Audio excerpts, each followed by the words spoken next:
Welcome back, everyone, to a very special episode of the EA Show with the Kings of Professional Wrestling podcast. Oh, wow. Did I mess that up for you, Justin? No, it's the Kings of Pro Wrestling podcast, but keep going. All right, listen, this is the first because I'm taking the reins on this show, but we are back with a very special episode, anticipated episode. We announced this a couple weeks ago that we would be having a very special CM Punk related episode of the A Show. And we are here. I am Meelz, of course, and I'm here with my co-host, OG Johnny 5, Justin Davis. What's up, man? Nothing much. Super excited to talk about such a watershed moment in pro wrestling from 2014 to this day. I think we touched on it a small bit on our anniversary show. And I think a bigger long form discussion was definitely, supposed to be had here. But this is just a big moment, and I'm really excited about having it. I am the best in the world. I've been the best ever since day one on this microphone, in that ring, even at commentary. And trust me when I tell you, I am the hottest property in this industry today. Nobody can touch me. The only thing that's real is me, day in and day out. I am the best in the world. Do I have everybody's attention now? And we have two special guests on this show, and two guests that I'm mad personally for myself that I wasn't be able to get on this during the anniversary show because of all the stuff that are happening in my life at this time. But we have two special guests. I want to announce our first guest is co-host of ESPN's Cheap Heat. We have Stat Guy Greg. What's up, man? Hey, what's going on, fellas? Thanks for having me. Listen, welcome back. Yeah, welcome back. Good to be back. I think only one of you can officially welcome me back because the other one was, I think, furniture shopping or dog shopping or something. Some personal. I think I was furniture. It was a lot of different things going on. No, I think last time my dog was the co-host because my dog filled in for Meelz, Right. and Meelz was gone. But once again, like Stat Guy Greg on the show once again. Last year, I have to say before we even start this, thank you so much for shouting us out on Cheap Heat. I was one of I popped huge for that. I marked out for that. Oh no, of course. I appreciate you guys having me on. So anything, and I enjoy the show too. Just listening as a fan. So anything I can do to help pop the show, I'm happy to do. And we have another guest on the line. I think this one is very special considering he is from Chicago. He's a writer. He's a cover of all things culture. He is none other than Ernest Wilkins, who we've had on the show as well. So welcome back, Ernest. I mean, I can't welcome you back. I guess Justin can welcome you Welcome back, Ernest. Gentlemen, thank you so much for having me back, reporting live from the A+ Wrestling City that is Chicago. Oh, wow. Okay. It was getting like that already. Listen, it's been very wild for Chicago the last couple of weeks. We're killing it, baby. It's out here. We're doing a lot. There's a lot going on. It's been very, very wild for Chicago, but You guys have been surviving, so to speak. Yeah, I would say so. I would think that's a great way to say it. Oh my God. But nonetheless, we are here to talk about CM Punk, and I couldn't think of two guests that, one with, Ernest, who's just from Chicago, can kind of just tell us a lot about just like CM Punk and the city and what he means to the city, and Greg himself, who's just covered all of this for the last number of years on Cheap Heat. But the first thing I guess I want to talk about it, and it relates to CM Punk, it's just generally what are everyone's feelings on CM Punk? Well, maybe what are their feelings of CM Punk right before all of this happened? And this is the anniversary show of when CM Punk walked out. I'm sorry if I didn't introduce that at first. But it's been 5 years since CM Punk walked out of the WWE. It's been referred to as that night in Cleveland. It's been referred to as just the night the sort of maybe even wrestling kind of changed for a bit, because I do believe that, a lot of things dominoed after CM Punk left the WWE. But I want to get everyone's kind of take on and maybe I'll start with you, Ernest, and just like CM Punk before this walkout. What are your thoughts on him? How do you feel about him just generally as a fan, as a fellow Chicagoan? So I will start off with an anecdote. I personally really enjoyed a couple of weeks back. I don't know if you saw Seth Rollins jumped on Twitter, and it was right before I don't know if it's annual now, but it feels like it is the day after Christmas show in Chicago for WWE. And Seth Rollins being from the Quad Cities, which is south of here, in Iowa, like right over the border in Iowa, he kind of came up in the same kind of time frame that I did with regards to. Oh, that's the Twitter police getting ready to come get me, I think. Oh, I was just gonna point out that those sirens are not me. Usually, if you hear those, sorry, I mean, it's come me, on. but, Listen, it's this usually time I'm not that guy. Oh, it's me. I live in Chicago. We can make the stereotype if you'd like to. So basically, what I was saying is, as far as what Seth was writing about, he talked about the history of Chicago's indie scene and kind of the scene around the Midwest, where you look at federations like and I wish they got the level of respect that they deserve, because they cranked out so many great wrestlers. You think about like IWA Mid-South, I think early Ring of Honor stuff, the stuff Dave Prazak did in the city with Shimmer and Dreamwave Wrestling back in the day, and now currently the kind of scenes that like Freelance Wrestling and AAW putting on super like dream cards every month. Like, it's a situation where the wrestling scene in Chicago, having been around forever and been a real stronghold for wrestling, has produced a lot of really great wrestlers. But at the risk of hyperbole, I mean, if Punk ain't number one, he's 1A. You know what I'm saying? And I think that's something that, for my generation specifically, we watched this guy wrestle in the suburbs, out in like Mokina, Illinois, in places where, you're not really paying attention to what the culture is, but those people are living and breathing wrestling. And he's a product of that. He's from he's from the city too. So he understands kind of going to these shows and like only getting, back when WWF and WCW were running pay-per-views, in the city all the time, and ECW running pay-per-views and having like Billy Corgan come out and stuff like that. Like, he's a product of kind of the same upbringing I am. In that sense, he's a little older than me, but it's kind of the same generation. So from that perspective, I kind of have an affinity for him, Colt Cabana, Chris Hero, who's now Cassius Ono, like Adam Pearce, the late Larry Sweeney, like all of these really fantastic wrestlers, and everybody, who comes out of Shimmer, like the fantastic wrestlers, fantastic promoters, people who could put shows together, but also people who got around and built their name up. You know what I'm saying? Like, those guys used to just, and I don't know if anyone's ever seen it, but I would advise everybody here that's listening to go back and find Colt Cabana's movie, The Wrestling Road Diaries. I think that's one of the best examples of kind of I can't call it the Midwest scene, but it's a pretty good like look at independent wrestling life. And a lot of the people featured in it are Midwesterners and people from the Chicagoland area. Punk is the best case scenario out of all of that. And I think he has outshone a lot of what has come, since him. But I think the biggest thing is you don't ever get the credit sometimes you deserve for being first. And I think for a lot of things, he was the first to do it. And so to that credit, I will always look at him with a level of esteem near in a lot of ways. Raven, my father is exactly like you. And since day one in Ring of Honor, where fighting spirit is supposed to be revered, things aren't supposed to be this way. I'd shake your hand like a normal man, but see, the truth is I don't respect you. I hate you. I hate you for everything you've pissed away, everything I scrape and I claw for that I haven't even earned yet, that you got handed to you, and you flushed down a toilet. For what? For pills, for booze, for alcohol, for women?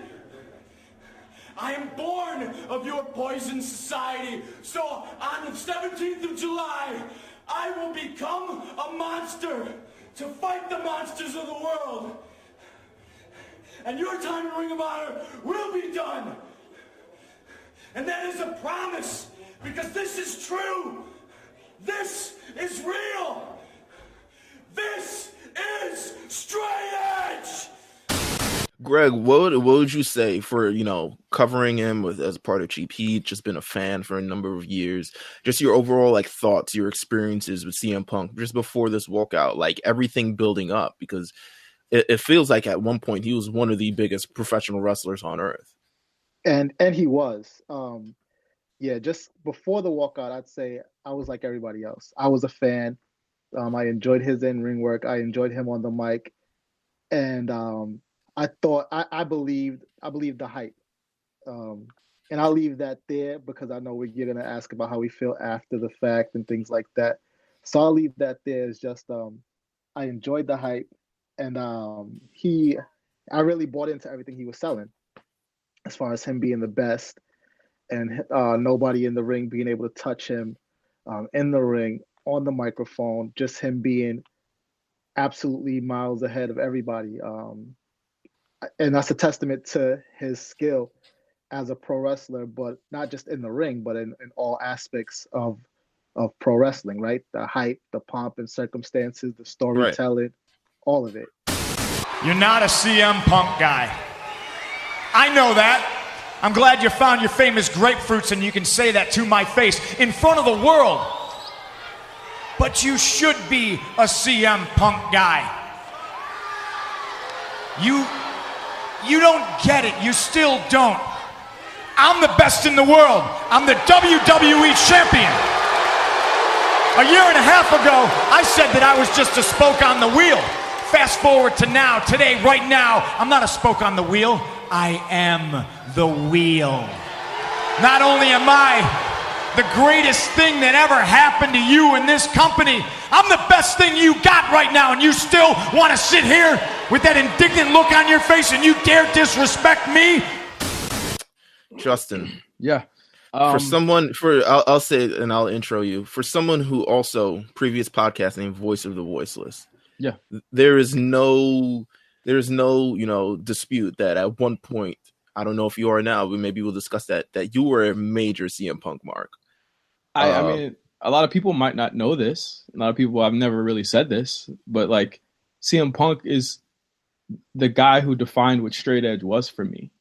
Mm-hmm. And I wouldn't consider myself that if I had never seen him when I was a freshman in college, when I was watching old ROH, and I was getting really enraptured into indie wrestling. And he was more than just like a wrestler to me. He was a mission statement. He was literally somebody that I looked to. It was like, I can do whatever I want to do. I can be whatever I want to be and not have to do any of these vices because this guy did it.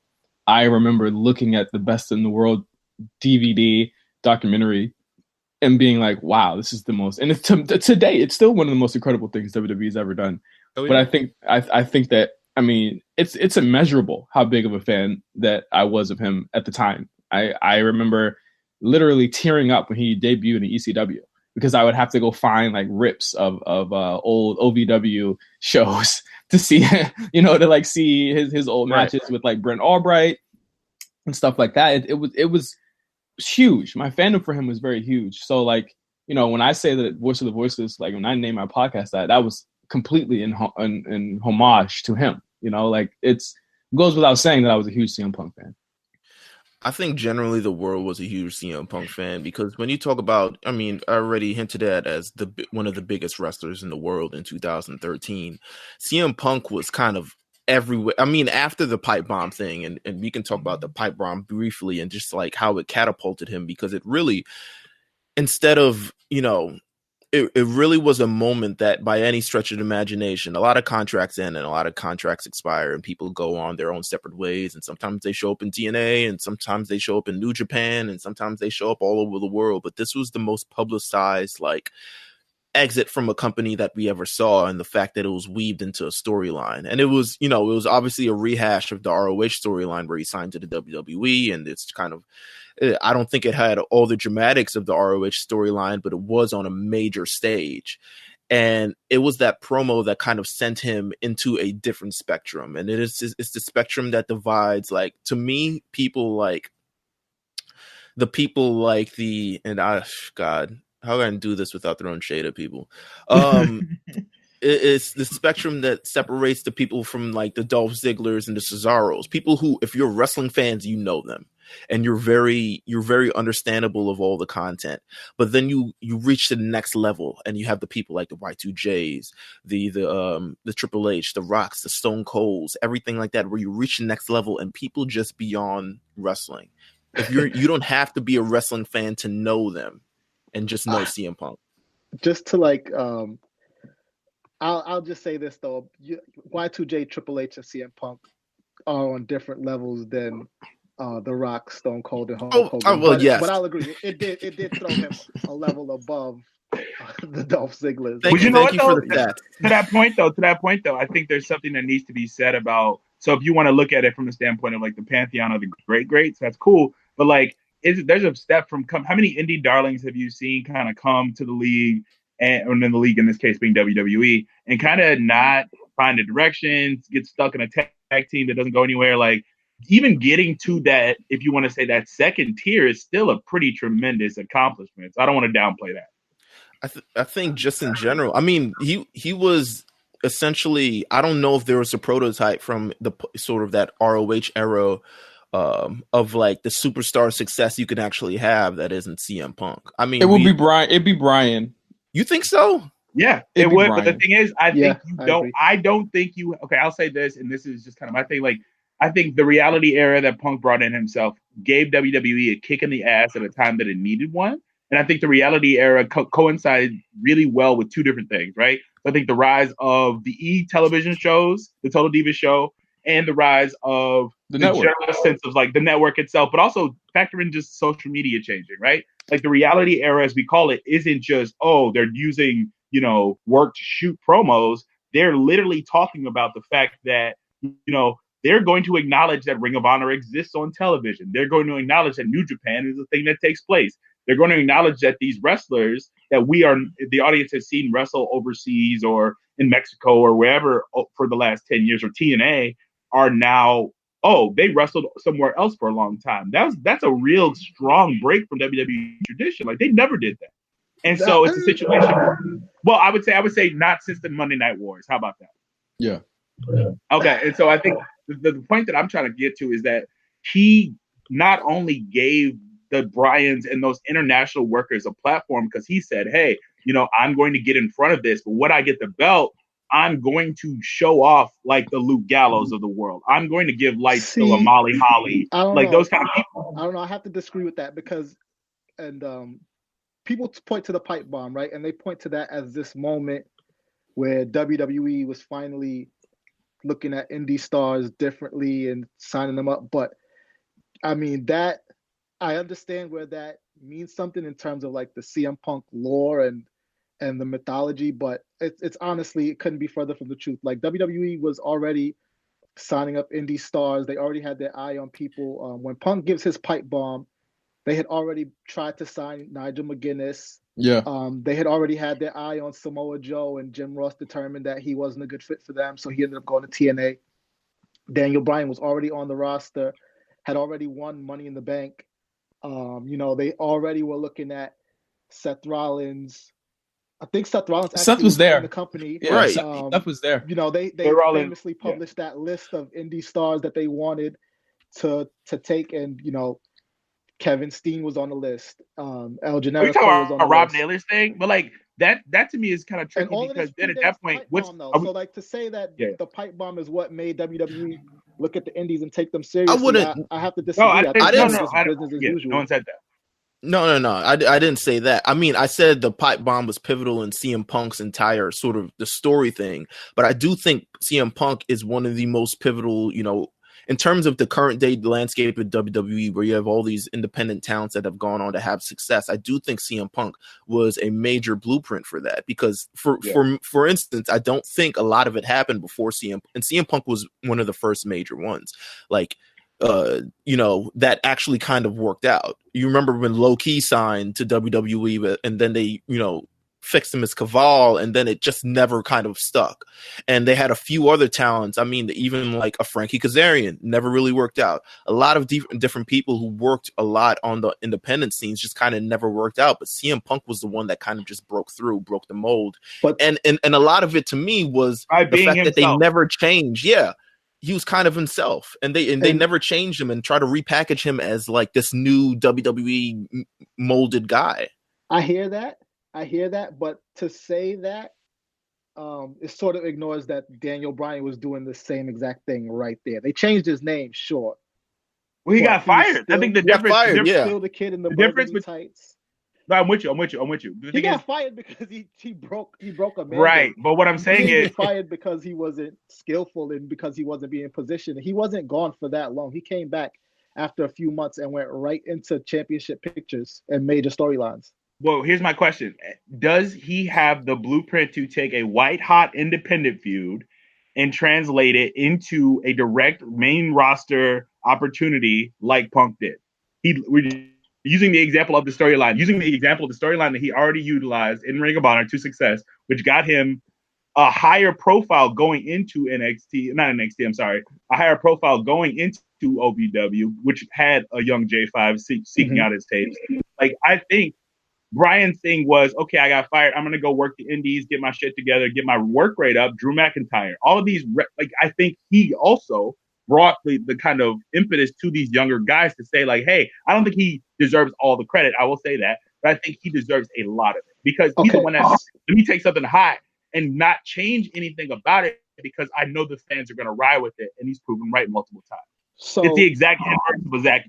Because I think if that was the case, if it was a situation where the machine benefited him off of something that he was doing and they just turned it to the next level, why didn't Zack Ryder work? Zack Ryder was cracking off the internet in WWE. Well, because the in ring for Zack Ryder didn't match up to Punk. No, let's be clear. Because they didn't want him to work. They took his heat and they transferred it right over to John Cena, which was what Cena was doing with everybody. But to answer your question about CM Punk coming off of a white hot feud and then becoming this big deal in WWE, that didn't happen. He signed to WWE in about I want to say 2005, 2006. Yeah, he signed in 2005, and then but the thing, he doesn't get white hot using that Ring of Honor feud until 6 years later. You're right. Okay, so I'll take that back. What I'm saying when you is, look at Daniel Bryan though, Bryan signs in 2010. He gets fired. He comes back, and he's immediately that white hot character. And again, this is all predating the walkout, the pipe bomb. This is all before that. Okay, so getting Bryan away and CM Punk are both doing it right there at the same time. But like I said, I mean, it was easy to buy into the hype of CM Punk because he was just infinitely better than Daniel Bryan on the microphone. Here's the point that I'll make about the Heat thing, and we can move on. Punk left Ring of Honor, and in 2005, you were correct. He signed with OVW. He signed with WWE, went to OVW first, right? You know, I think the point that we also don't, in calling back to what you were talking about with that documentary earlier, Paul Heyman himself, who is sitting there after SmackDown 6, is kind of like, I don't know what I'm doing, goes, I'll go work with that guy. Yeah. Right? I'm going to go, and he said on the documentary himself, I saw him and I was like, I will go work to develop him because I think he's going to be something crazy, right? So I think to that point, even if he didn't have a white hot feud set up, I think he had enough of that, you know, this guy's going to be the best, or that prodigy level of like, oh God, we got to get this kid figured out because he's going to be a star without changing any integral piece of who he was. Because the thing is, remember it's early NXT, you know, it's a situation where this dude wasn't even on NXT. He just went straight to that ECW thing, and everybody was like, he was the only thing on the show for a long time. There was no NXT. NXT started in 2000. It was FCW at that time. I was saying he skipped that completely. OVW. He didn't, though. He went to OVW. Right, but I'm saying they didn't. No FCW either. Okay, then I made a mistake. Then I apologize. So he did go through developmental, but I guess to your point, which I don't know if this takes away or from your point or adds to it, though, you bring in Paul Heyman, and Paul Heyman is just a genius.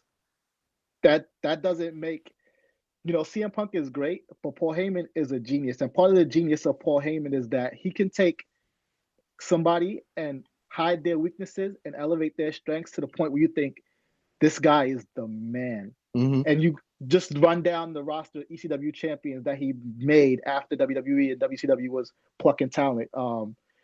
He made Rob Van Dam look like the man without anybody realizing that he can't say anything on the mic. Just incredible. He made Rhino look like the man. Aldo Montoya. Like so, you know, putting CM Punk in Paul Heyman's hands, he was bound to shine. Now, I don't know that takes away from your point, though, because like ask Curtis Axel. I don't know. Ask right. I mean, at that point, WWE was just asking for too much, right? But no, CM Punk, that doesn't take away from Punk though, because Punk was gold, and I don't think that they would have got that out of him without Paul Heyman. Right. And I think, over the last number of years, I mean, even since, signing to WWE and he was world champion, but it didn't even seem like at the point like he was the world champion. It just kind of seemed like he was a guy who was, he was just a guy holding the title as opposed to the actual, face of the company. And it really led to a lot of frustrations in 2011. Now, they overcame those frustrations and he re-signed and he managed to kind of, figure he goes on to have the longest WWE championship reign in modern history until I guess Pete Dunne just a couple of weeks ago or Brock Lesnar even last year. He goes to have one of the longest reigning modern championship runs. And at this point of his career where he should be having the highest highs, I mean, the man is facing, he started off 2013, he faced The Rock. He had a very incredible match with John Cena that me and Justin still talk about to this day, as opposed to the one at, Money in the Bank. He had this really great one on Monday Night Raw. He busted out the pile driver? Seen before or since? Yes. That one especially, that one directly. He had another major feud with the Undertaker heading into WrestleMania, which isn't something that a lot of people can actually say. The last good Undertaker match. You're right. Yeah, you're right. Yeah. Unanimous decision on that one. Oh my God. Yeah. And he came through the summer, had a nice feud with Brock Lesnar. So all this is going on in 2013, but at the same time, he's experiencing quite possibly the most frustrating point of his career, where he feels like even despite being put in all these situations, and probably Vince McMahon would be like, come on, you're in a main event feud with The Rock, and oh, come on, you're in a major headlining feud with Brock Lesnar. He's still like, I'm not getting the credit that I deserve. I'm not main eventing WrestleMania, which to me it's really everything that leads into this walkout. And it's not everything, but it's a major part of it, of just like, I'm not being taken. I don't think I'm being given the credit that I should for, creating these stars and having these moments and being one of the guys who outsells John Cena in merch, the only guy who's done it in whatever, a decade maybe, and not getting those. I even think that that's kind of horseshit. And I've always thought that it was horseshit. Even when he said it, I was still behind him, but I was like, when you look at his 2013, like when you look at his 2013 campaign, he wasn't losing to anybody outside of like part-timers, or like the established guys that were on his level, which is how it should go, right? He wasn't putting over the Shield. He beat the Shield 3-1. Yeah, he beat all of them by himself. He beat them individually and then beat them all in a match. Yeah, and on a pay-per-view at that. Yeah. He won the Ryback feud undisputedly. Like there was like no question he won that Ryback. Ryback feud. Was undefeated going into that feud too. Yep. By the way. Yeah. He never lost to literally anybody that he shouldn't. And this is the thing that I think people get.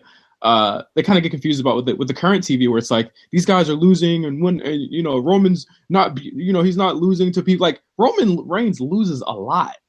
Like, and I don't think people realize that. Like when Punk was the top guy, I mean, even Cena lost a lot. When you think about it, like Cena lost to Punk for a whole year until that Raw match. CM Punk barely ever like CM Punk was literally like the Austin of this era at that point. He never really lost ever. And I think when his biggest frustrations was like, oh, I didn't get a commercial. I didn't, they picked Sheamus for it. And I think his biggest frustration was who's going to be there the next night after he lost to these guys. Yep. Who's going to be there? They turned it into a storyline. They turned that frustration into the I have disgruntled feelings about part-time wrestlers storyline that Roman uses, that Cena tried to use. Like he did in that sense. He was one of the first main event wrestlers in the company to say, hey, why are we giving all of our main focus and time to these guys who are never here? I think there's some validity to that. I feel like Cena was saying that towards The Rock before Punk was ever kind of hot, but even still, like they turned everybody's frustrations into storyline. They've been doing that. That's been their MO forever. And I think my issue with Punk, well, not my issue, but is that he took those frustrations and he bought into the hype. Like he really believed that he should be main events in WrestleMania. He really believed that he should be getting these looks over these part-timers when he should. It's a business though. Yeah. At the end of the day, it's a business. So if they're bringing in more money and then you get your bonus check is bigger because they inflated the bottom line across the board, then I don't know how much right you have to complain about that, especially like if you can't step into that role and generate that much money. Like nobody's gonna outdraw The Rock. So I think it's tough so for us to say up, because do what he does. It's tough because you wanna give the benefit of the doubt to everybody who's putting the show together every night, right? And you want to say these people are doing the best possible job they can to make as much money as possible and provide the fans with a very entertaining show, right? So I get kind of grossed out sometimes when we're like, he didn't feel like he was the main event guy or something like that, because he definitely was. But I think the thing that grosses me out is like I don't know. None of us know the conversations that were taking place back behind the scenes with that company, right? We don't know what he was suggesting or what was being put towards that. But towards, the realization of some of the frustrations that he had. Like, we don't know if they said like, no, we don't want to support you because we don't think you're going to draw enough. We don't know. And so I think what I want to do is take that piece of it away and say, yes, the frustrating part about his career is that we have the what if of what happens if he sticks around and continues to level up, right? But I also have to say, like, looking at the career, it's been 5 years. Inevitably, maybe he will come back. He's only 40. Like, I've seen wilder shit happen. Yeah. But yeah, I think the thing for me came is back like, after a stroke. Yeah, won straight a up. championship. Straight up. I mean, yes. So anything is possible in that realm. But I think the thing that I'm trying to kind of grasp when talking about his legacy is saying, like, influentially, I believe CM Punk got a lot of people back into wrestling. I think that is a term. I'm sorry, not a term, but I think that's something that he can claim because he has the results to show it, right? Using the fact that I don't think people were getting back into WWE with the level that they probably would have, that they probably did post Pipe Bomb with the PG era. And I think, and I can only speak about that myself because that's when I stopped watching.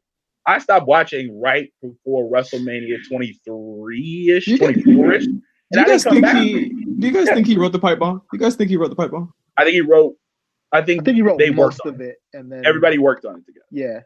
And I think that he had some things that he was gonna say, and I think they told him to go out there and talk until they cut your mic off. I think that I think the shoot, he definitely stuck to aspect. Yeah, like the shoot aspect of that is like, as I've gotten older, it's like worn, like, and I've learned more about the business. It's like worn down even more. It's like people still think that it was absolutely a shoot, and I think that that's great in a Santa Claus is still real kind of way. Right. But I don't think he wrote. I think it might have been 70-30. I've grabbed so many of Vincent K. McMahon's imaginary brass rings that it's finally dawned on me that they're just that. They're completely imaginary. The only thing that's real is me, and the fact that day in and day out for almost 6 years I have proved to everybody in the world that I am the best on this microphone, in that ring, even at commentary. Nobody can touch me.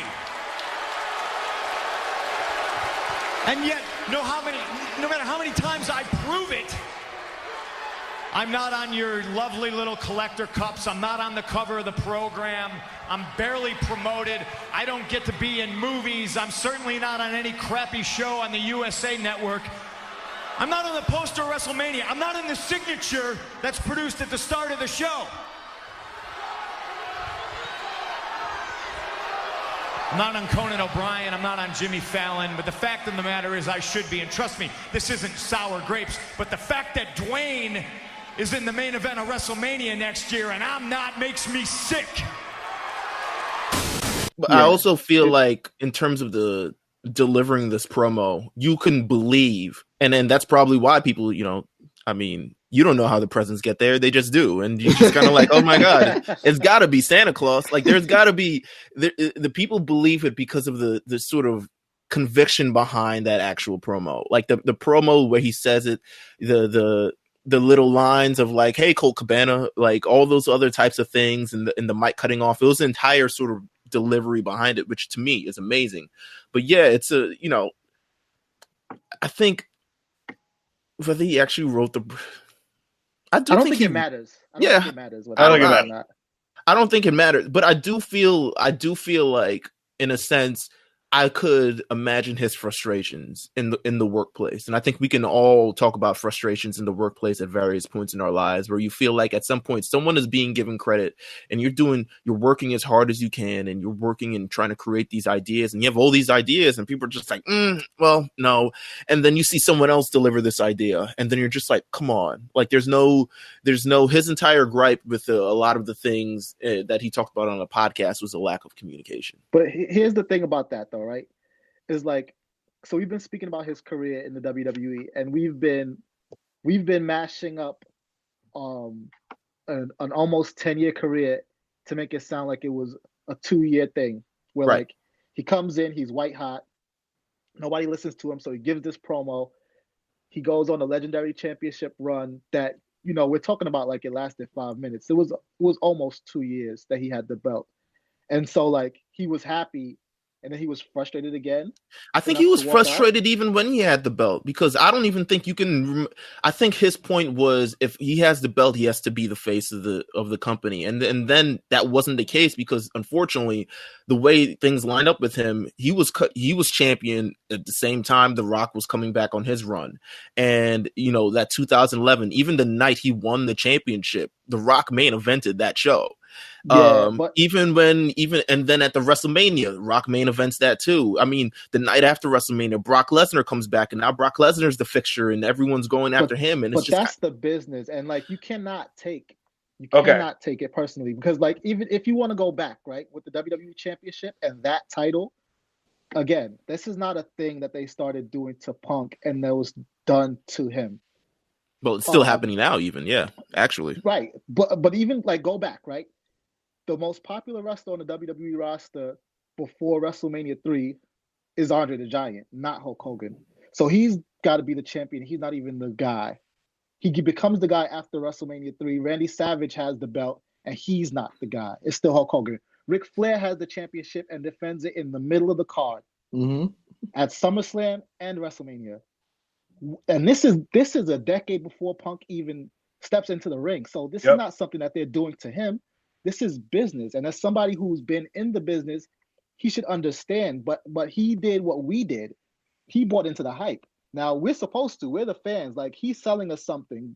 But what is he on? Turn that up. I mean, how many of those guys that you named have also been disgruntled with the WWE of their, position there? They came back. Disgruntled enough to walk out? None of them. They came back. They also came back. And then they left on good terms. They didn't walk out in the middle of a show. Ric Flair not walk out in the middle of the show. He definitely didn't walk out in the middle of the show, but Ric Flair was like, I'm going back to WCW. This place isn't that fun. After fulfilling his contractual obligations. And I think that will always be my hang up about Punk is that finish the job. You know, like that's always going to be my hang up about it. And I think that's with anyone. I think Stone Cold says it at length. You know, he said it a lot of times. Stone Cold did that shit too, because Stone Cold was supposed to job to Brock Lesnar on Raw and didn't do it. But Stone Cold always he's a hypocrite on that because he did. He's not. He's always. Bro, he did not want to put up Brock Lesnar. I know, but Austin said he regrets doing it. He's always said he regrets doing it. He's not being a hypocrite because he said that I'm saying this fully knowing that I did that before and saying now I should have never done that. Yeah, he's saying we were both wrong. Yeah. I don't think it's hypocritical, but no, I'm just thinking in the sense I've heard that being used as an example of like, well, Stone Cold never walked. I'm like, yes, he fucking did. But anyway, I think it's a situation where I agree with everything that's being said right now. Right? I think it's a situation where you have to have a level of professionalism. You have to, finish the job.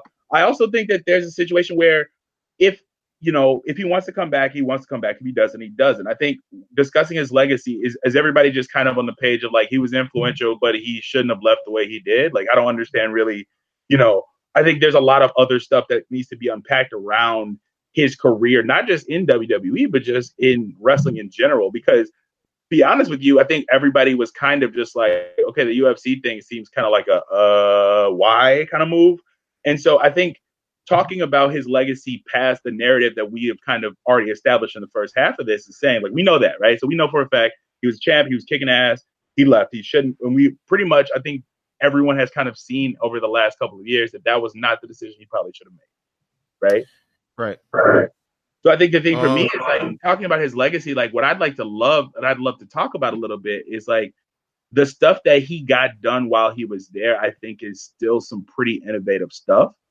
And I want to be able to shine that because I'm sure there's people listening here who only know CM Punk through either, the network or the occasional pipe bomb video retrospective. You know what I'm saying? I mean, without a doubt, Punk being in the WWE raised work rate, introduced us to new moves, introduced us to a more MMA-centric type of style into the shows before Brock even got there.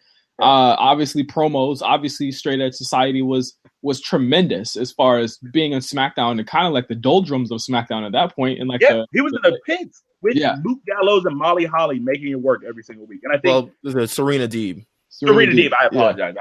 Sorry, that's your bald white lady. I got my bald white lady. It's been 50-50. 50-50. It was a shot. But the other thing is also I think about little things, right? Like I'm a really big fan of when pro wrestlers show homages to other things, like in wrestling history, right? Like don't headbutt a Samoan or things like that. Where like when Macho Man Randy Savage died and Punk like wore special trunks for him for like 6 weeks and didn't change it, didn't acknowledge it, didn't talk about it. Like little stuff like that. The SummerSlam. Bret Hart trunks, like working in moves to honor wrestlers that have died, or Yankees trunks in Boston against Cena. Yep. You know what I'm saying? Like doing heart attacks, that kind of stuff. And like when, Jerry Lawler was messed up, he did a fist drop. And when he had the heart attack, like all little things like that, where I feel like from a wrestler, at least for a fan of wrestling and somebody who's been a fan of it for a long time, I appreciate those little hidden highlights. Like I like those things. And I think Punk is one of the best wrestlers in history to do those little things, the business like that make things kind of feel a little like he makes this very small world feel a little bit bigger, and I appreciate it. I agree. There was a lot of things in that 2013 that, just compounded a lot of his frustrations as well, and a lot of it was injuries. He was injured, he seemed to be working through being banged up all at the same time. He's like putting over The Rock, and he's putting over John Cena, and he's putting over The Undertaker. And at some point he just said, listen, enough is enough. At least from all the words on this podcast, enough is enough. I want some time off. And he felt like he wanted to get the time off. At least he, again, said on the podcast that, other superstars like, Shawn Michaels or people that have been sort of owed these times between WrestleMania and SummerSlam. I'm banged up. I can't really work right now. My arm can't even move. I need some time off. And a lot of that compounded. He was brought back. He always felt like, in his opinion, like even when he was banged up, he would still be called back to work, and then he would still do the, still work and still do the job and still put people over. And all of this kind of leads up to this major moment at Royal Rumble 2014. I don't know if anyone has any other points before we hit, because Royal Rumble 2014 is kind of like the point of no return after this. Yeah. Because just to speak on like the injury stuff, and I don't know how he felt going into it, but again, like in my head, I just have to think like, and maybe this is me being resentful that he walked out, but it's like, okay, you had a surgery and you were called back before your time, but it's again like these are not things that they are doing to you. Like this has been, Andre had a back surgery, and then they called him back for WrestleMania 3 to get slammed on his back. Bret Hart had knee surgery. They called him back and trotted him out in a wheelchair to prep for a match against Shawn Michaels that didn't end up happening. Like they do this to everybody. I'm finding it hard to feel sorry for him in these moments. And I'm sure this is because me selfishly as a fan, like I want to see him out there, but like I just don't get it. But can you agree? Can you agree that it's wrong that Vince and WWE does these things? Like I think they do this way less. Yeah, everybody's on the page. 100%. Yeah. Okay. I always thought that was fucked up. I thought he absolutely had a point. Need more time off. Like they need an off season. That especially I agree. in that time between WrestleMania and SummerSlam when like European tours. I guess they have Money in the Bank now, but like but they still have the European tour. I think they should take off after Survivor Series until the Rumble, personally. Yeah, that'd be perfect. Because nothing even happens. Nothing happens. Nothing happens. Nah, that's even better than considering WrestleMania like the season finale. Right. because then you get a little bit more after that. But a lot of things sort of built up until Royal Rumble 2014, where he entered the Royal Rumble. He was set to have this it start to be the beginning of this major program he was going to head into WrestleMania with Triple H with. And, you know, by the sounds of the podcast, he may not even have been happy about that, given his prior work with Triple H. And I'm talking about 2011, where, you know, he was having the Summer of Punk. It felt like he was one of the biggest wrestlers on earth at that time. And, you know, somehow Triple H comes back just out of the blue, beats him, pins him, and then kind of there were extenuating circumstances to that too, of Nash getting injured again. But do you still think that Triple H should have won? There was a lot of chicanery around that match. There was a lot of chicanery around that match too. Yeah, go ahead. I've been ragging on Punk a lot during this episode, but I will say this: he was spot on when he says that nobody wanted to see him versus Triple H at WrestleMania. He's right. I'm sorry. Like, I didn't want to see it. He didn't want to do it. There was no reason to do it. It's Triple H. They could have found somebody else who felt like they needed that rub, because at the same time, he didn't need it. He lost you twice and was still on that level. Like, I mean, Daniel Bryan do anything for you. Daniel Bryan was rumored to go into WrestleMania against Sheamus again. So yeah. How crazy. Like, think about the plans that they had for that fucking WrestleMania. None of them worked out. WrestleMania 30 was a great WrestleMania. In spite of it, though. Yeah, in spite of it, like, and it's really all, you know, because of all these changes and all these things that kind of domino. But Royal Rumble, he enters the Royal Rumble, and at some point during the Royal Rumble, he gets injured, he gets concussed, and he'll give that nod to Kofi Kingston, who did some acrobatic stuff, and he says, "I still love you, Kofi, but, you know, yes, you concussed me," and he gets eliminated. He gets eliminated from the Royal Rumble.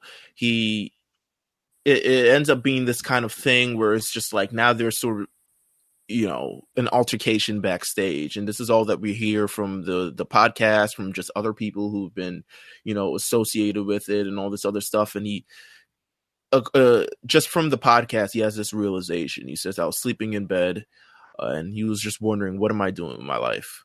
Like, I'm injured. I have this huge, you know, whatever infection boil, because at some point during the podcast he mistakenly calls it MRSA staph infection, and it ends up not being that. And he's just like, I'm through with it. And he has this moment, it's called That Night in Cleveland, where he just says, he talks with Vince, he talks to Triple H, and at this point he says, I'm not working, I'm not happy, I don't want to do this anymore, and he walks out. And I know we already answered this, but is there any way that you could sympathize with the feelings that he had during this moment? And I want to talk to, I guess, both Ernest and Greg. Is there any way you can sympathize about this moment of him just being so unhappy, so frustrated? His body is aching. He just had a concussion.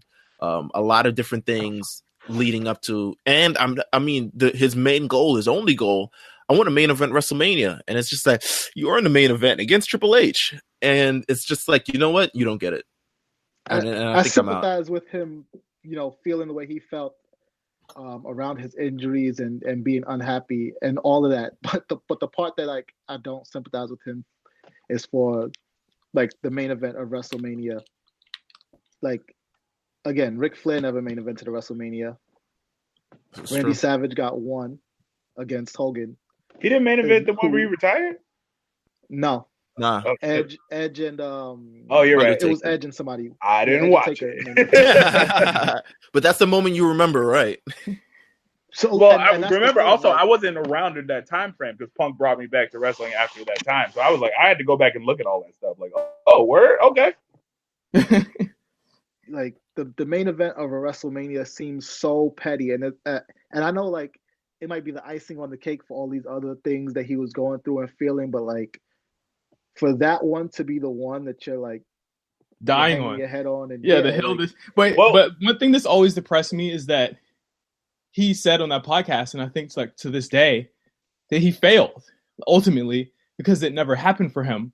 And I think the one salient thing that Dave Meltzer has ever said, ever in his life, if there is one, if there's one thing Dave Meltzer's ever said, is that he actually, for like 5 minutes on one of his shows, was just like, I think Punk should never hang his head on his career because of everything he's accomplished. And I absolutely agree with that. that one thing does not take away from his legacy. Now, the things that he did after might have, but those things that he did before he left in 2014 are solidified. He's one of the greatest.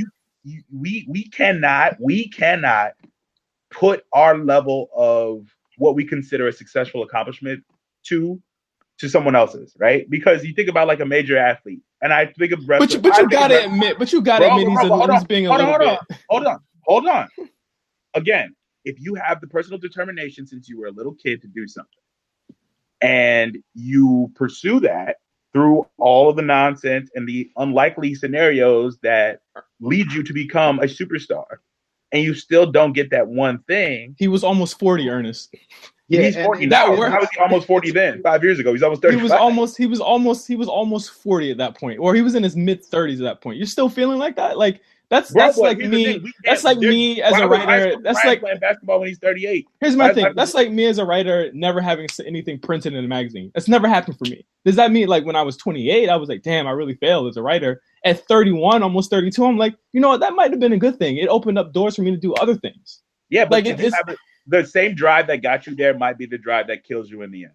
And I think there's a lot of athletes, there's a lot of really successful people, CEOs who are successful, but it is not enough for them. And so what I'm saying is it's hard for me to put my sense of accomplishment on him, because he might say to himself that despite all of that, that wasn't the win that he wanted. And I can't begrudge another person for saying like, hey, maybe he wanted to do more than he did. But I think it's unfair for us to then go to him and be like, well, you should be happy with what you got, because you don't know what his dream was.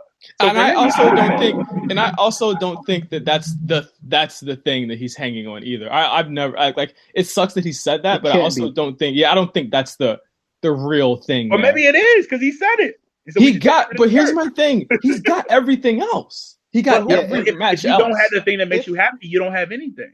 If it is, then I'm sorry. Like, as much as I respect him and his opinion, that he got to like really, really, really, really reevaluate his priorities. That like his career is dead because he didn't get the last match on a show that happens once a year. People have their half thing. the time, those main events are trash anyway, and all of the time. No, seriously. And I think that has to do more with the fact that the show is 9 hours long than the actual like. Even some of those matches, they are 2 hours long, right? Like Ric Flair didn't get his main event so that we could watch Hulk Hogan versus Sid. You know what I mean? Kevin Nash didn't get his main event as champion so that we could watch Bam Bam Bigelow versus Lawrence Taylor. Like, I'm happy that we did though. But it's fine. I also think, I kind of agree with Ernest, where it's just like, in a sense, it's just like, if this is something you really, really wanted, you fully wanted. I know for a long time, Mick Foley wanted to main event WrestleMania. Yep. And he retired, and he's just like, it's just never going to happen. And then he even talks about it. I mean, Punk even talked on the podcast. Vince decides to, you know what? You know, we're going to bring you back from retirement. A month, 28 days into retirement. He's already like probably eating Dunkin' Donuts and all this other type of shit. And he brings them back, and he says, listen, we're going to give you the main event of WrestleMania. So he knows that this thing can it can happen. It can happen. And you know that they're going into the plan with Batista versus Randy Orton as the main event of WrestleMania. And once again, this walkout really changed shit, because this could have been an all-time stinker of WrestleMania. Oh, it was the best thing that ever happened to wrestling fans. Yeah, I mean, but I hear you though. I hear both you and Ernest. But you know what else was the one thing that Punk always wanted to do in his life? Be in the UFC. Oh, okay. I'm just saying these things for him are very fluid. Like these seems like his thing that he always wanted to do all his life is very fluid. It's like it was main event WrestleMania. If you want a main event WrestleMania, you shouldn't have left. Like it could have happened the next year.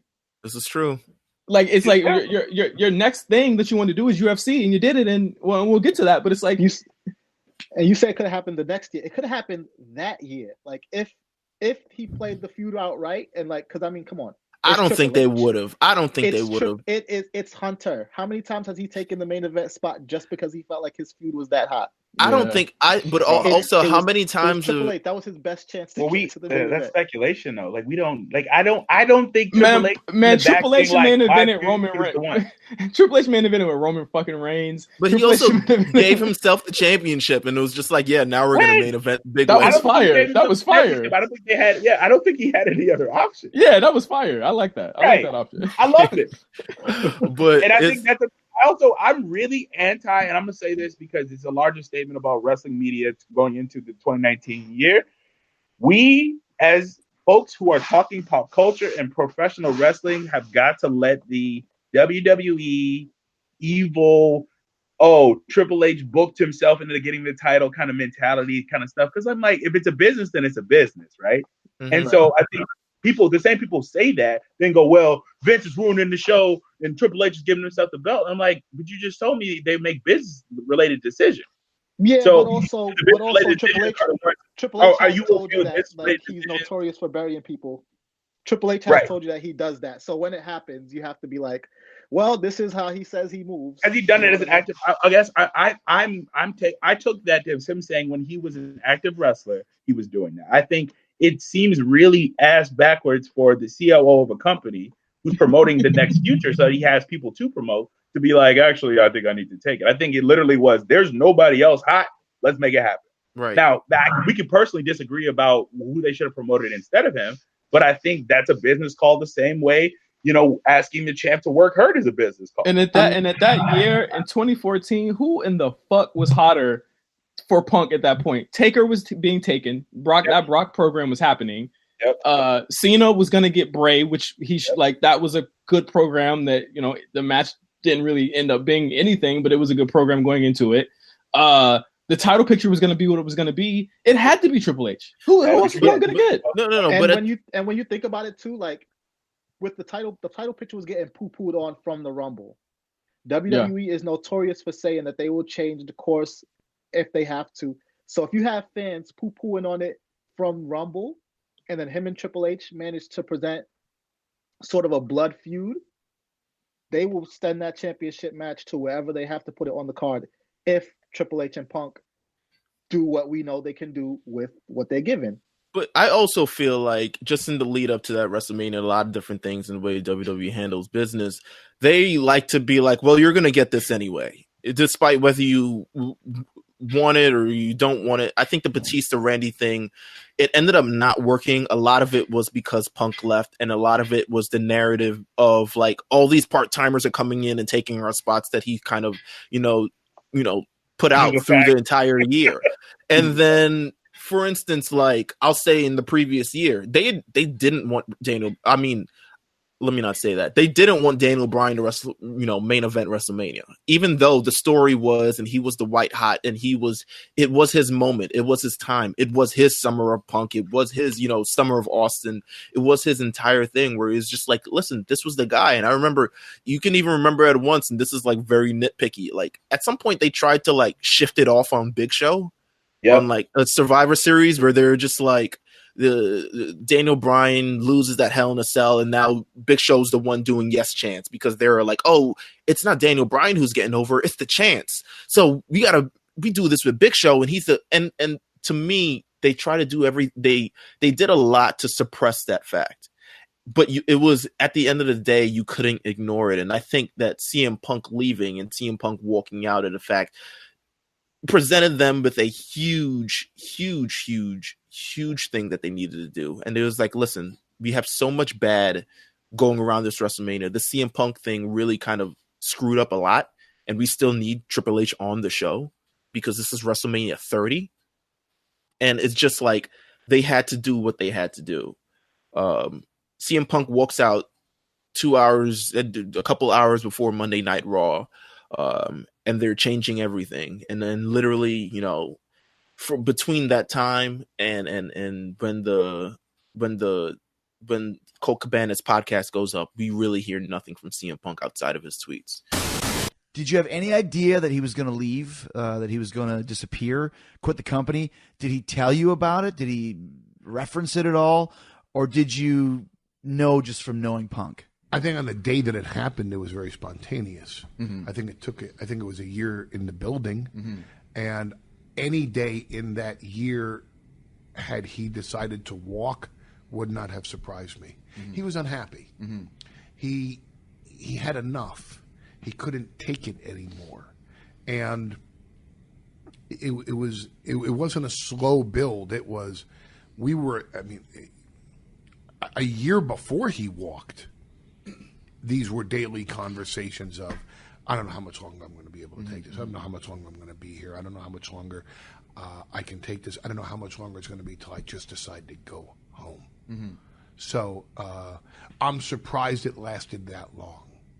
Surprised he was able to last that long before he left? I was surprised based on how volatile and how intense his desire was to walk a year prior. And then not that it's not like it subsided. I mean, every day with him was an exercise in him finding the balance to simply continue on and find the passion that he needed to do it. And I think what happened was he walked in the day after the Royal Rumble and he couldn't find that passion. He couldn't convince himself or persuade himself, okay, whether I'm happy or not, this is about the performance. It's about my legacy. It's about I take pride in what I do. And whether I'm happy or unhappy, when I go out there, I want to be the best CM Punk that I possibly can be. And I think somewhere during that day, he couldn't find that. And he realized, I can't do it anymore.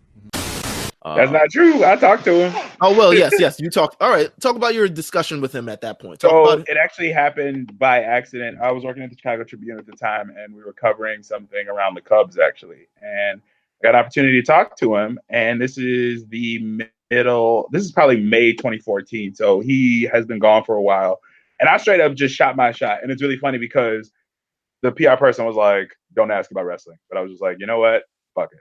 So I just was like, I just was like, how does it feel to be retired at 35? Like, what's up with the charity work? And he finally said, I feel good to be retired. And it was really crazy because I didn't know at the time, but I went in and filed my piece. And that next thing I hear is I'm getting PW torches reaching out and all these people going crazy because it's the first time he's admitted that he retired. And so it was a weird scenario for me because I'm like, wait, I didn't know that was as big of a confirmation as it was, but it's kind of wild to be like, it speaks to his legacy because the fact that he just was like, hey, I'm feeling good. Everybody's like, whoa, he retired. He admitted it. He had that level of attention. Ernest, what month was that interview? That was May. That was May 2014. So it's kind of interesting in sort of the timeline of this because he isn't officially fired from the WWE until June. Yep. He isn't. His contract was initially supposed to expire in July, around the same time that he re-upped in 2011. So it's interesting in terms of just the retirement thing, because I don't even think from the way the podcast worked, I'm not even fully sure he fully knew I think he knew he wasn't going to go back, but I don't know if he fully knew that he was getting out of his contract the way he did. Yeah. And we got the podcast in November of that year, December, right? Oh yeah, November. It was Thanksgiving. It was Thanksgiving night, and we were going to run into that now because he's been relatively, outside of speaking to Ernest Wilkins, he's been relatively quiet. But then on Thanksgiving night, just really out of the blue at night, and I literally remember. I remember where I was listening to this podcast because it had to be midnight, 1 a.m. at my time. And I'm literally sitting there on my couch listening to this 2-hour podcast with him and Colt Cabana. And you hear a man who's just very expressive, very going through. And it seemed more venting than it seemed to be bashing the WWE. But I do think fans, from their perspective, took what they got from that and just said, oh, WWE is terrible for doing this. But I do think it was venting overall in terms of just damn, this is kind of what happened through my entire thing of the WWE. And this is why I left. And I really he made sure to put in the fact, I want to put this behind me once and for all. So no one asks about it again. I thought when I re-signed 3 years ago, Vince, I told you if I couldn't be all that I could be, that you should fucking fire me. That if I was a fraud and I was anything less and fell short of the fucking mark, I said I sold more shirts than John Cena until I turned fucking heel for you. You said you owed me one. I worked guys that were fucking dangerous, and you said you owed me one. I did all these fucking things, and all I wanted was the main event of WrestleMania. And it's fine if you don't think that is me and that I'm that caliber of a fucking superstar, but then you need to fucking fire me. Because I do not want to be here, and I do not want to be anything less. I will go somewhere else and I will get more fucking over because I know I can. You have shackled me. You have creatively stifled me. You have made this a very toxic environment. I no longer want to be here. I said, it boggles my mind how Daniel Bryan has not figured into your plans to be in the main event of WrestleMania because this is his fucking year. Just like 2 years ago, it was my fucking year and I was white fucking hot, just like he is now. And what did you do? You fed me to this guy. And I pointed right at Hunter. And Vince was just like, this is the concussion talking. I can't believe you're saying any of this. You're in the main event. It is a main event. You're wrestling Triple H. And I turned to Hunter and I said, all due respect, I do not need to wrestle you. You need to wrestle me. I do not want to wrestle you. I seriously resent you for not putting me over 3 years ago when you should have. That would have been best for business, but you had to fucking come in and squash it. And then I had to lose to fucking Truth and Miz. Like, it didn't make any business sense then. It doesn't make any business sense now. And I'm in a position now where I can tell you that I don't have to, and nor do I want to wrestle you at WrestleMania. I don't care if I was supposed to win, which I was. I didn't care. I didn't want to give him the fucking privilege. I'll talk about a few takeaways of the podcast because the podcast, and maybe we can discuss a few of these points because the podcast is very long. It goes 2 parts. It's the first part is almost 2 hours. The second part is almost an hour and a half. So it's really just like a full listen. I would recommend to listen to it. I'd probably listen to it like 3 times since 2014. And each time is just I feel like I get something different from it. Not more so from WWE sucks, but more so like, let me see the actual life that WWE stars actually living and things like that. But to me, it's probably the most candid look in how the WWE runs their business from a superstar that we've seen on a major scales. And we had all the high spot DVDs and all this other stuff where Paul London and Brian Kendrick would be talking about how their run went and how no one would talk to them. But I do think this was kind of the highest scale of it all. Mm-hmm. Another one, a major goal, the main event WrestleMania was never realized. I think we hadn't really heard that until this sort of, discussion. I want to talk about Ryback. Irreparable damages to Ryback. Ryback was never good. He was never good. So like to hear Punk like at that point, but he was over. He was still the feed me more chants were still a thing, Yeah. So you can throw those chants on somebody else. You said they tried to do a big show. Like, let's just keep it a hundo. Ryback was never good. I think that was the biggest takeaway from the podcast for me was that like the WWE was trotting him out to try and like he was a guy that should have spent way more time in NXT. But it wasn't more so the fact that Ryback wasn't good. It wasn't so that, man, this guy sucks at a promo or he can't dance in the ring. It was like they're putting me in the ring. That this guy who's like hurting me. Dangerous. He threw me out the ring, missed the table completely, and then I got now my ribs are broken, or now my elbow's broken, or something along those lines. He kicked me and broke my ribs is another one, and it really did sort of irreparable damage to Ryback. And from there on, Ryback was getting booed. Ryback was kind of looked at in a different type of way, in a different type of light. If there's anyone that should probably be, sued for defamation, it probably should be Ryback. Oh, he went in on Ryback for 15 minutes on that podcast. I think he went on like Triple H would get stray shots just because Triple H like was a part of a lot of best diss tracks of the last 15 years. Yeah, he was killing Ryback throughout the whole thing, and I think like it was irreparable damage, but I also think that it was like. It was completely merited if this was, if true, right. I think if he was really hurting CM Punk like he says he was, he absolutely deserved it. And I think like Ryback didn't have long for the company after that. I think he lost a lot. Like I think, and then even still like Ryback started to try and use that to get heat on himself. He would start using Punk's moves and stuff like that. It was just like, and then you started to realize like Ryback's a pretty weird guy. Yeah. Oh yeah. Big time. And after that, it was I think Ryback was gone like maybe a year and a half, 2 years after that. Yeah, I mean, I think they tried, to get him over in different capacities. They changed his style up, all these other things, but eventually, well, I don't think that was the reason why he was gone. He was gone because they thought he thought they were going to re-up his contract and give him a tour bus. But you're, sorry, fella.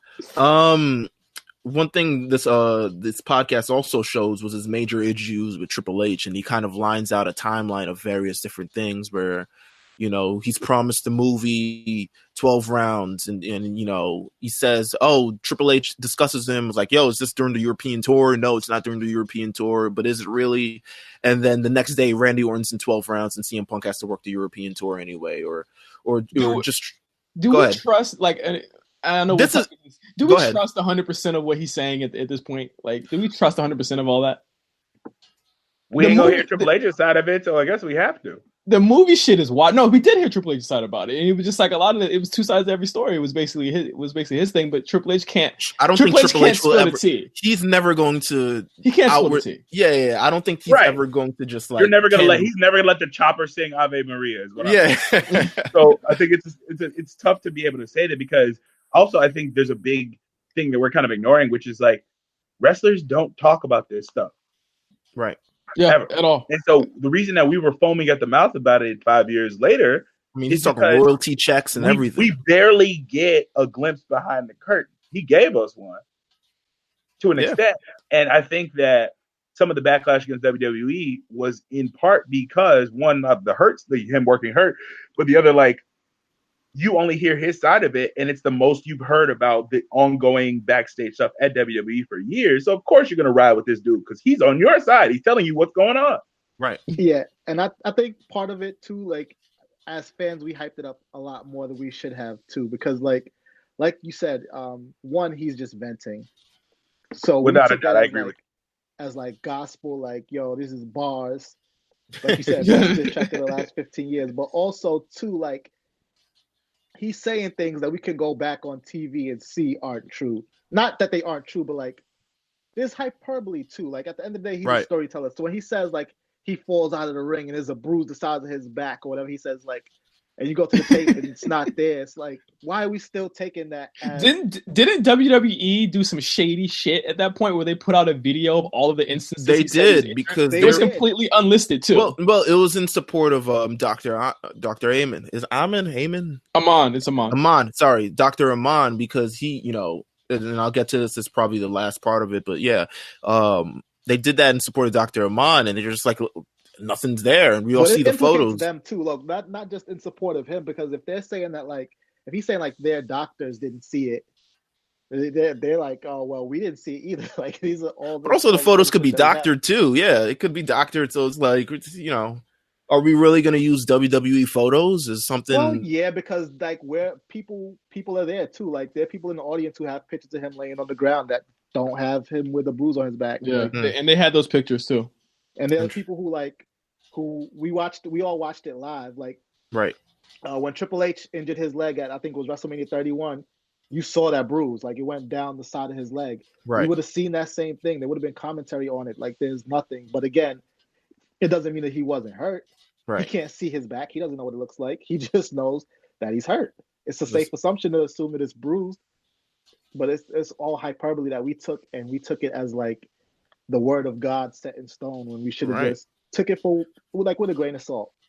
A lot of it talks about a lot of miscommunication with management and a lot of miscommunication with things. And he has stories of, I was supposed to do this appearance at Wizard World and they were going to pay me $20,000.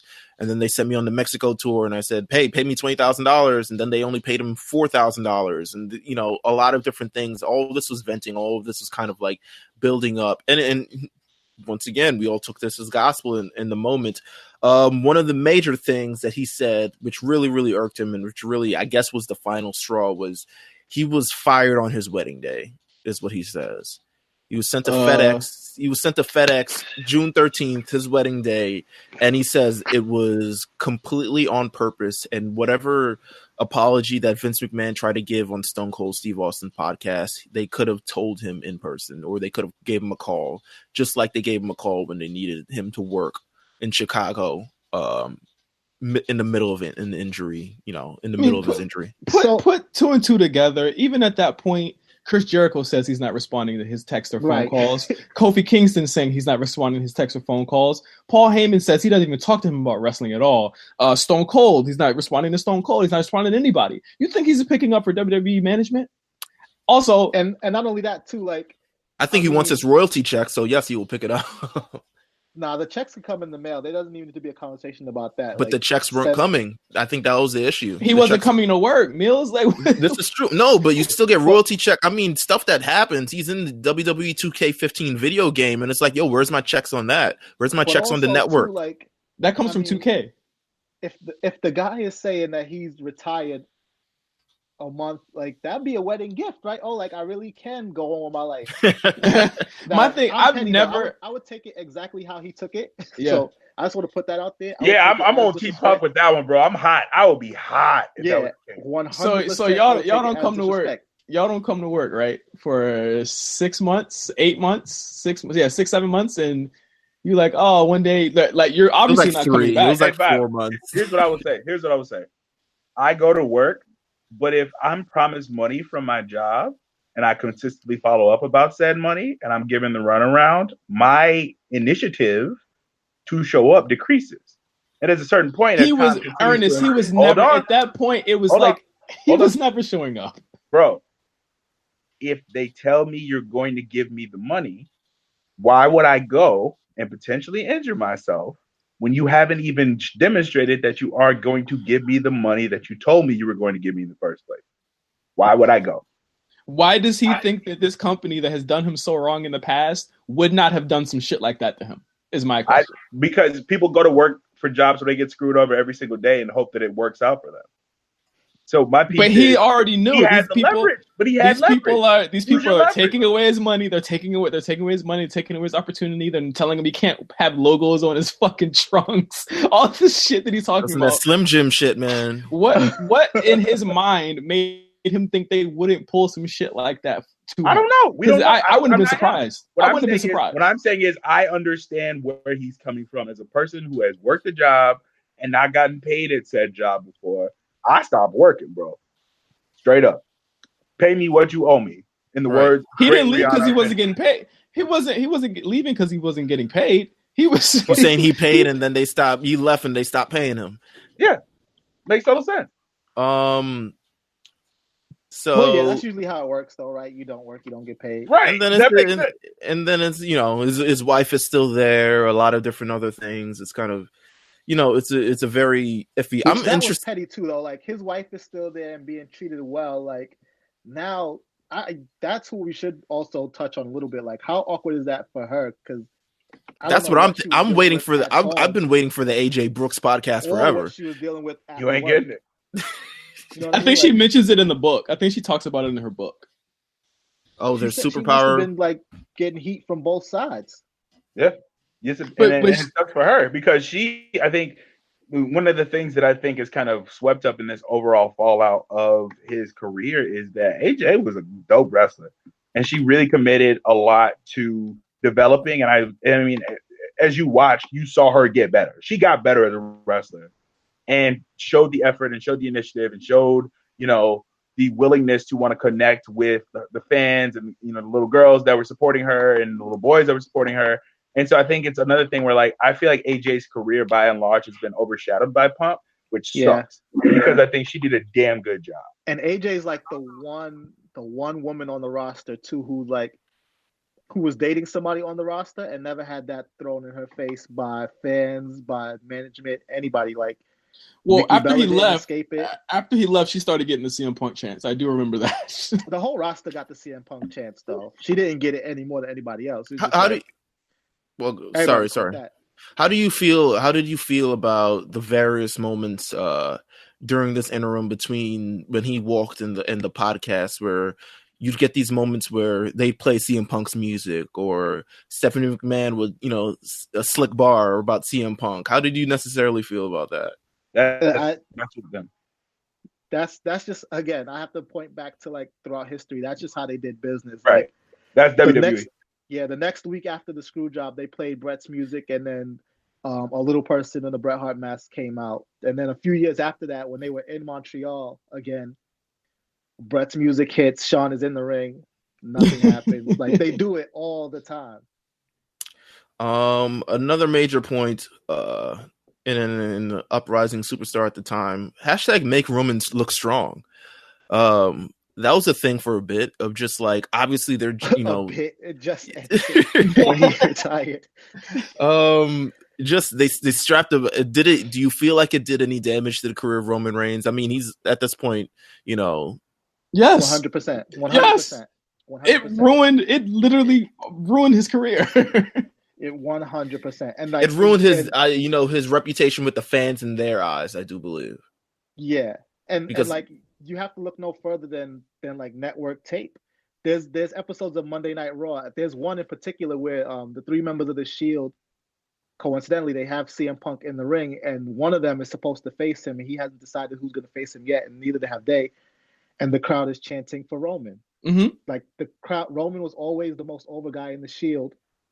And even when they break up, Roman has a lot of fan support up until that podcast comes out, and then everybody's looking funny at him, and then he wins the Rumble, and then people looking at him real funny, like, "Oh, this is happening. We don't." Oh, so we making Roman look real strong here. Yeah.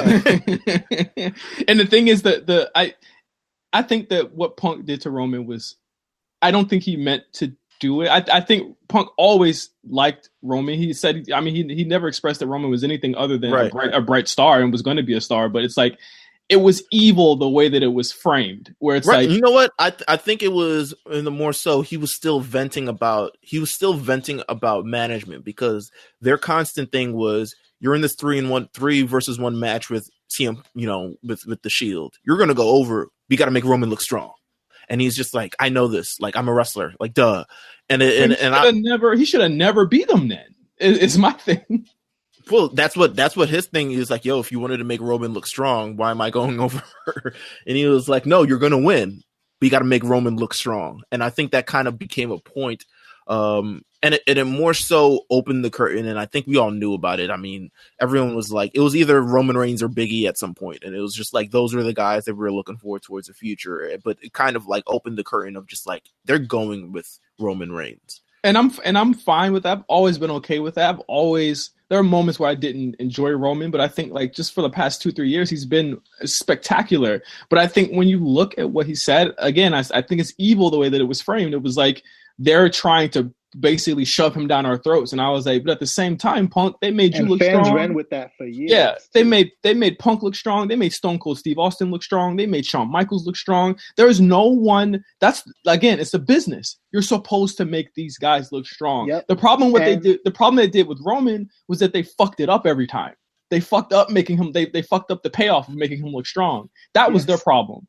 And CM Punk made them gun shy, and they made fans sort of gun shy too. And I think another thing we didn't really, like, we walked right up to this line, but we didn't mention it, was that when he spoke about Roman, he also made a point to say, I didn't want him in the Shield anyway. Yeah. Right. I wanted Cassius Ohno. Yeah. And I thought that was fucked up too. I just think that, I don't think Punk disliked Roman. I think that the way Punk framed that whole segment, and subsequent segments when he talked about Roman, to make Roman look like he was the company appointed guy. And I'm just like, y'all realize it's the same shit we saw with Becky Lynch, or we're seeing with Becky Lynch. It's like, they're clearly propping her up. It's just that this time the fans want her. You're all the company appointed guy. Yeah. Everybody, right down the line. Go back as far as you want. You're all the company appointed guy. Even you, Punk. Like, WWE, I think, I'm gonna keep it 100. The only person the fans picked, like literally picked, was Daniel Bryan, and they had to run with him. And to this day, they made an investment, they made a risk, and it worked out for them. And Daniel Bryan is where he's at now. But I think main eventers, right? Yeah, main eventers, yeah. Yeah. Like, Daniel Bryan's the only one that the fans said, we want him, and we won't accept anybody else, and they took it. Punk was always, and I think that is cut from the same cloth with Punk, where it's like, yes, the WWE never really like screwed Punk over as far as booking. Yes, he had like down points and shit like that, but it's like, he was always positioned. Look at what he did in the Rumble. He wasn't even in the title picture. He got to throw people out and cut promos. Are you serious? Like, he was never made to look like an idiot. in any sense of the word. But it's like the fans will pick who they want to pick. But let's say Charlotte does a podcast and she says make Becky look strong. As the WWE are starting to plant the seeds to make her into what she is today, her whole momentum's fucked.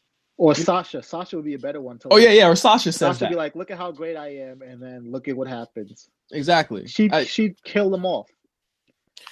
I think one of the last points is, and it's probably the biggest point that came out of this because it spinned off into a whole other heap of issues for CM Punk. It was critical, it was very, very critical of WWE's medical staff and how they treated him during his various injuries, like the concussions and the staph infections, I'll put air quotes around staph infection because it proved not to be true. But, he says a lot of things disparaging about the WWE medical staff, notably Dr. Chris Amon, who's just like, I have a concussion and, they said do the concussion test. And then he's just like, oh, I'm playing on my phone and I passed the test. And it's just like, come on, that's that show that talks about like the standards of your concussion test, or like, I have an injury, I'm really, really hurt, can you do something about it? And it's just like, well, here's a Z-Pack.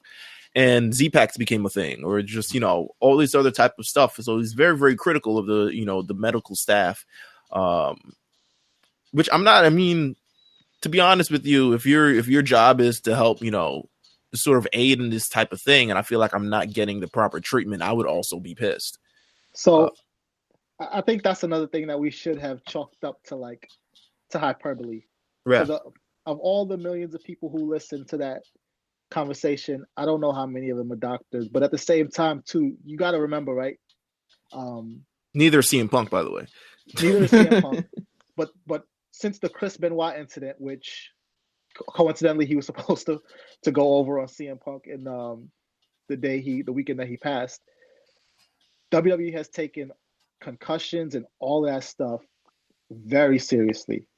They are like amongst the sports organizations, they take the concussion stuff the most seriously because they have to, because someone died and committed 2 murders before they died. So I don't know what their concussion protocol is, but even if you think about like the performance center and like the way they do everything and how they have like rings set up a certain way so that everybody can just be as safe as they can be, pulling people off the road for concussion tests. I don't think they would have played that game with their top star just to send him out if he had a concussion. Right. Maybe, I don't know how CM Punk viewed it from his perspective, but it's another one of those things that we should have just chalked up to a hyperbole and taken with a grain of salt, but everybody ran with it. This podcast airs. It breaks pretty much wrestling internet. It's the news of discussion for next couple weeks. It's in every news cycle. Everyone's being asked about it. Triple H is being asked about it at various points. Vince McMahon, Ryback, everyone is involved. Even Rusev at some point. Everyone is being asked about it.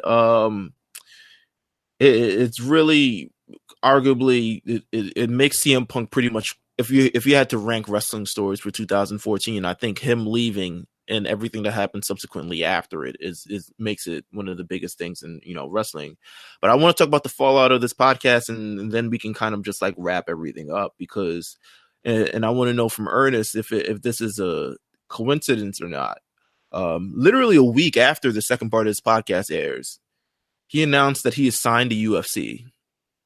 Do you think that the timing of this podcast and everything that was done about it was, to sort of propel that news, to sort of propel that, thing? Or you feel like this was like a general venting session? My guy, everything is wrestling. Everything is wrestling. And I think that it would be very naive to say that it just so happened that this big event where he speaks for the first time in several months coincides randomly with the debut of him in UFC. Right. So that being said, I do think both things are also like, I think he knew that he had to do something. I'm happy that he did it on his friend Colt Cabana at the time's, podcast versus doing it on like ESPN or some random crap that wouldn't have felt akin to his brand, because I think that was a very strategic move. But I also think like I didn't go with CM Punk to UFC, right? that was the moment I was like, okay, I'm gonna let him do it. hopefully he comes back and is, better for it. But I'm not a UFC guy. Never have been. Mm-hmm. And I think that when it comes to combat sports specifically, there's this sense of like a lot of people putting them all into the same kind of thing because it's a bucket, right? So you put MMA in the same bucket as WWF, as New Japan, all that stuff. I like to think completely differently because one is a performance to me and one is people getting kicked in the face. And so I think when it comes down to it, like, I think that a lot of people in the mainstream took that as like, oh, this wrestler guy is just now a fighter, because you look at Brock, you look at Ronda, and you say, oh, everybody can do both, right? And it's like, that was a weird thing for me because I think in pairing that podcast with the UFC announcement, I think that he set himself up for failure. Yeah. I think if he does that podcast, dips off until the top of the year, comes back and goes, I'm signing with UFC because I would like to try a new challenge. Now I think people like myself are more privy to want to say like, ooh, I like CM Punk. I know he's trying to try something new. He's fed up per that, podcast we just listened to. So I'm going to give this a shot. I think it was a smart move from a business perspective, but I think from a fan perspective, that's when he lost me. He alienated a lot of people. I think he really, and I think I said this at the time, like a long time ago to one of my friends, like that felt like a goodbye to his wrestling fans so he can move on to his new fans. Right. Especially when he says like, oh, this has been my dream. Yeah. It's like, weren't you just crying about another dead? I mean, I guess people can have multiple dreams, but yeah, it feels like you chose wrestling. Yeah. And I would say that the UFC signing was a slide. I was like, okay, this is getting kind of iffy here. It's getting kind of like, okay, I feel like I always felt like that decision or that signing was him grasping for straws to find something outside of the thing that he had always loved. And I guess we'll talk about it. Like it became to be kind of like a self-fulfilling prophecy there. Post all of this, after CM Punk sort of leaves the WWE and he goes his own way and WWE goes their own way, it's kind of written, if you follow WWE's narrative of, like, for instance, the Montreal Screwjob, where, they have that ominous music and it's just like, and, Brett would go to WCW and then, like, things would get really, really lit for the WWE. Business began to boom for the WWE, and they began to take a new, type of business model. And when the network showed up, the network became a huge thing that we all sort of talked about. They started signing a lot of new guys, and they started really going in a new direction in this sort of reality era where there was more focus on, real life and more focus on sort of reality of it all, social media, really tapping into just a new type of feeling in the WWE. Yeah, and you mentioned the screw job, and people forget, man. Like, there's two sides to this too, right? Oh yeah, there is. And Vince is petty also. And the screw job, I bring that up because you brought it up, but it made me think too. Like, yeah, it did get lit for WWE after the screw job, and it did get lit for WWE after Punk left. And the reason being is because a petty boss trumps a petty worker every time. The petty worker leaves, and what are you going to do? You can't do much. You sound like Dame Dash, dog. That's hilarious. We talking bosses, we talking workers. If you light that fire up under a boss who has much more toys to play with and motivate them, like, especially after you left them with all these ideas of what you want to do, what can you do? I think it's okay. I think that something happened that was just a coincidence, but I think that Punk leaving WWE kicked off what I call the current era that we are currently living in, which is called, to me only, the international era, right? I think that him leaving was the moment that the reality era ended because he was the guy that was most synonymous with the reality era, right? So when you have this guy, same reason when Hogan leaves, when this kind of thing, you have to build something new, right? I think Vince McMahon is at his best when he has to build something new. Now, I will say, per the conversation we just all had, the 2013-2014 roster had a lot of young talent that wasn't developed to a position where they could take the ball and run with it, right? No. Yeah. By the time Punk leaves, it's kind of a moment for everybody to be like, oh shit, we got to boss up and start getting in a position where we're putting on better, matches. we're doing better promos, we're coming with ideas, we're working in tandem with each other, we're working on teams, we're like, figuring shit out. The New Day gets together shortly after that. Like, I'm saying it from a standpoint of the international era kicks off when CM Punk leaves WWE. And I think that is a scenario that is a benefit for all fans of wrestling, but I also think it doesn't happen if he stays. And I also say, like, without even like mentioning all of that, there's also something that's brewing and down in Orlando that CM Punk would have absolutely loved to be a part of and would love to have seen. And I think that is the funniest shit, where it's like, and I will agree with this. Triple H said that and said, okay, bet, and then signs all his friends. and then signs people that he used to wrestle against in ROH. And then he's like, we're gonna say those people were already on the radar, but it doesn't help to like motivate Triple H and Vince McMahon to want to do that.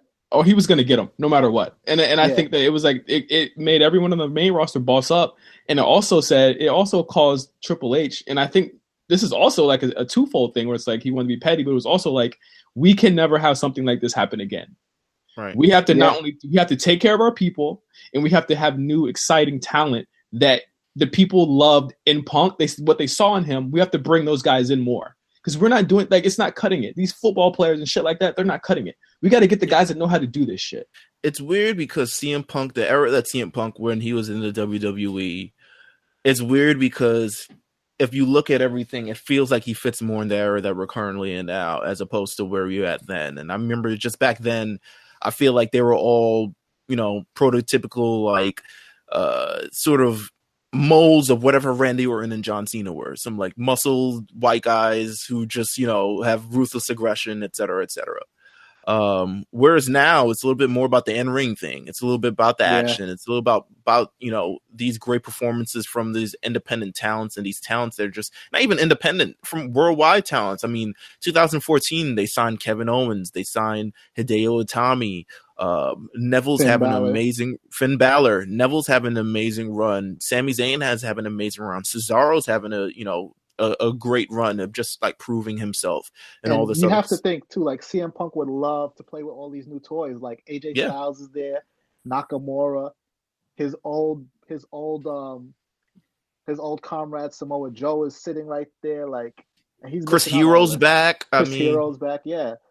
It's just, it's a lot of things. I remember, and I'll say this as an anecdote because this is the night that CM Punk blocked me. The night Kevin Owens wins the Universal Championship, and I was just like, and then I posted a picture of Punk training for UFC, and he's legitimately getting choked out by the trainer. and I'm just like, someone ends up like adding him in the response, which is why he blocks me, because I didn't actually add him, but that's petty. Somebody snitch. Somebody snitched, but it is what it is. But I'm just like, yo, think of how amazing this could have been if CM Punk was still here. And typically I say, we talked about the critic, how WWE fans now are so critical, like, oh, my guy's not losing, my guy's not winning, da-da-da-da. I truly do feel like if you're there long enough, your time eventually comes. And I saw this with like when I saw Heath Slater and Rhino win the tag team championships on SmackDown, and I was just like, it will come. When even on a micro level, Oscar, it will come. Even like Bo Dallas and Curtis Axel. They could have locked him up in the tag team and just kept him there. Yeah, I feel like it'll come to you eventually. You really just have to like kind of. There are going to be times where you have to grit your teeth through it. Zack Ryder was nobody before he became somebody, and then he was nobody again, and then he became somebody again, and then he became. It's a whole. It's too late for him though. Oh yeah, it's too late. I'm sure if they wanted to, they could heat Zack Ryder up again, because I do feel like Zack Ryder is like just generally people like him. But yeah, you're the right. Miz too is another guy who you think like if you just apply the craft and stay at it, your time will come. And with Punk, with him being a former champion, like look how many times over the past few years, like they went back to John Cena and Randy Orton again. Daniel Bryan. I never thought Daniel Bryan would win the WWE Championship again. I really never thought it. Just because of well, we thought he was retired, so that's another thing. Well, not even that. I thought after the retirement, I was like, oh, they're not gonna like. with concussions and like, oh, do we really trust him? To me, it was similar to like Shawn Michaels' second or third or however you want to count it run. His run where it's just like they put the championship on him for a month, but it's like he wasn't around to, you know, win the championship. He's around to make our new guys really look good and establish all these great storylines and tell this amazing story, have this great performer on the roster. I never thought Daniel Bryan would win the WWE championship again, and much less hold it, you know, as long as he has thus far. Other things that happened post this fallout. UFC. He has his first UFC fight, UFC 203, September 10th, 2016. Loses via rear naked choke, 2 minutes, 14 seconds. Mm-hmm. That was the end. Do you feel like that was the legacy killer? I don't know. Yeah. That was the end. I don't know how Ernest feels about that, but I ain't watched that nonsense. Let me tell you something. Look, I'm saying like this. There have been many, many, many wrestlers who have been terrible at MMA. Dave Bautista. I mean, Bobby Lashley was good at it. Like, there's been a lot of wrestlers who are bad at MMA. So this bad? Hold on. Well, Brock got rocked his first fight. Brock never left WWE and said, "This is my dream, bro." Brock went to play football and was like, "That was my dream." And It rock. He did, but I think with Brock though is that like people saw that he was like a good fighter, just overzealous, and then he left himself open for an attack that he shouldn't have, and that's what happened. And then same thing, I think Brock got choked out by Frank Mir too, but it was the same thing. Like he had a couple holes in his game that. So did Punk. It was experience. No, I don't understand. Punk had large gaping holes. Punk had large gaping holes. They both got choked out, so obviously they both had holes. Punk went against a nobody. A jobber, not and Frank Punk Mir. trained for 2 years. Punk trained for 2 years to get thrown a softball fight and then got like obliterated. And then trained for another 18 months and then it happened again. At UFC 225 where he lost via unanimous. First of all, I don't watch a lot of UFC. I watched that fight, one of the worst fights I've ever seen in my life. I have never seen either one of those fights. I will be the first person to tell you. And that's why you're not agreeing that this is the legacy killer. That's why you're not agreeing. Well, here's my thing. We're talking about him as a wrestler. Or we talking about him as a fighter. I'm talking about him as a whole. Okay, his legacy to me as a wrestler is still intact. I think his legacy to me as a wrestler is still intact, and I say that because I am of the supreme confidence that if that music kick hit tomorrow night or whenever else there's going to be a show, everybody in their mom's second cousin is going to be losing their mind. And that I would lose my mind. Yes, you would lose your mind, and don't say you wouldn't because you would. I would, right. But I don't know if everybody and their mom would, because you got to think, like, every day that goes by, that pop gets a little bit quieter and quieter. Bro, Hulk Hogan just came back for the first time in like... And it was mixed. It was mixed because he's racist. It was mixed. Exactly. What are you talking about? It was mixed because he was racist. So if he wasn't racist, the reason why he would have got a monster pop because they spend every moment reminding you how big he is. They're not doing that for Punk. They didn't put Hogan on television for 3 years, but that's a semantics thing. So what I'm saying, but history wise, yeah, I'm with you. It's been church quiet for Punk for 4 years, so if he just shows up, there are people who got into it who's going to be like, "Who's this guy?" Yeah, even like Bret Hart, they had to tell you he's coming back and then re-educate you on the history. Like all these guys, they re-educate you. I think that's a different thing because Bret Hart was gone for 15 plus years. I think it's a situation where 4 or 5 years, I still think, and only reason I use that example is because we've seen wrestlers come back and get sizable reactions after 3 or 4 years away. Now, I don't think a wrestler at the level of CM Punk, which is why my point is that he comes back in the next, if he pops out of the Rumble, everyone and their mom is going to pass out. And I say that from the standpoint of don't put that in the ethos because people will be like, yo, bring Punk back in the Rumble. I'm here for it. I'm ready. People will be like, is Punk coming back? Let me put some bets on it. Look, I'm with it. Bobby Lashley, right? Bobby Lashley showed up and he got a mixed reaction and he was still working. He had his name out there. Granted, he wasn't ever at the level of Punk when he was that's the difference. That's the difference. I think he was. WrestleMania level, yeah. He shaved. I mean, him and Donald Trump. Right.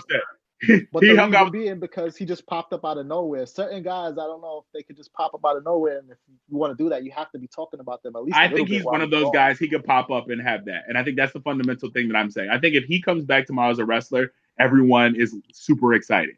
Now, from there, he's got to hold it down. But I do think he still has the legacy. Now, as a UFC guy, I can't speak to that because I don't watch UFC.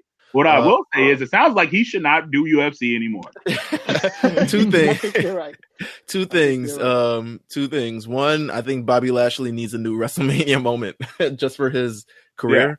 Because if he's also 100%. always associated with that, I think they should change his WrestleMania moment. Second, I think Punk is really bad at UFC because, looking back at it now, he's really kind of like the nerd or the unathletic kid who became really good at professional wrestling.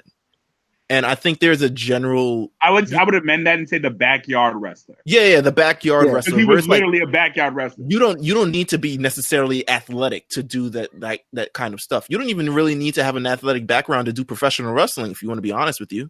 Well, that's because the other guy is working with you too. Like, this is true. But opposite when you step into the ring. To me, those instincts that you would normally build throughout years of being football or amateur wrestling or all those type of stuff, he doesn't have those. He doesn't have the general athletic ability to be able to pull off UFC, and that's why I kind of think it was really his downfall. Because even if you see his matches and he's wrestling and stuff, there's a little sloppy gist to it. It's not all crisp and everything like that. It's not like he's not pulling off these like Seth Rollins type frog splashes or all these type of things. There's no sort of crisp to it, and I do think it's generally because he's not athletic. But both of these losses, completely terrible. Like there was so much hype going around the first fight, and he got so much money for that first fight. And it really failed, and he became sort of a bit of a laughing stock. And it was like, can he do it again? How ironic though too is that like he complained about stars, and really it was only one star. It was just The Rock that he was complaining about coming back to take these big paydays, WWE, and then you turn around and do the same thing to UFC guys. Listen. And also I forgot what I was gonna say. That's messed up. That's what you're gonna say. That's fucked up. That my brain blanked out. What do I have in the next point? He's currently a commentator for Cage Fury Fighting Championships, which I did not know. Legacy done. Listen, he's still 2011 promo. I'm best in the ring, on the mic, and on commentary. I think it still holds up. He was really great on commentary. He was great on commentary. Look at Ernest showing up when it's time to talk about something. He don't ever want to turn into something real to talk about. Is it a fact or is it not a fact? Oh my God. Punk to Corey Graves, and I don't think those comparisons are really accurate or they really hold up unless you want to talk about commentary. They're completely different dudes, except that they're white dudes with tattoos. They're white dudes with tattoos. That's somebody being racist on your timeline, my guy. Oh my God. But they are good on commentary. I think he'd probably be as good, if not better, than Corey Graves on commentary right now. The last few points I probably have are that he got in this huge defamation lawsuit with Punk and Cabana got served with a lawsuit for a defamation lawsuit over allegations of medical malpractice in 2015. It did not go to court until 2018. And now that I'm thinking about it, I'm looking at all the moments that we talked about in 2018 for our podcast. And this moment, CM Punk and Colt Cabana being, winning against Dr. Aman. Dr. Aman, and it's not really one of the moments. And I'm wondering, like, is Punk really, are we really like kind of like absolving ourselves of Punk at this point? But he still, he won the lawsuit. Dr. Aman wasn't able to improve that the insults actually hurt his medical career because he still signed he still had his job. He was he probably got a raise in between now and then. Yeah, probably. And there was like a lack of confidentiality about some things and all this other stuff. Greg, this entire lawsuit fiasco, considering you're the lawyer and the rest of us are just, not there as was worthy. No way. I said this from the beginning. There was no way that Punk and Cabana were going to lose the lawsuit. I said that Doc should have settled.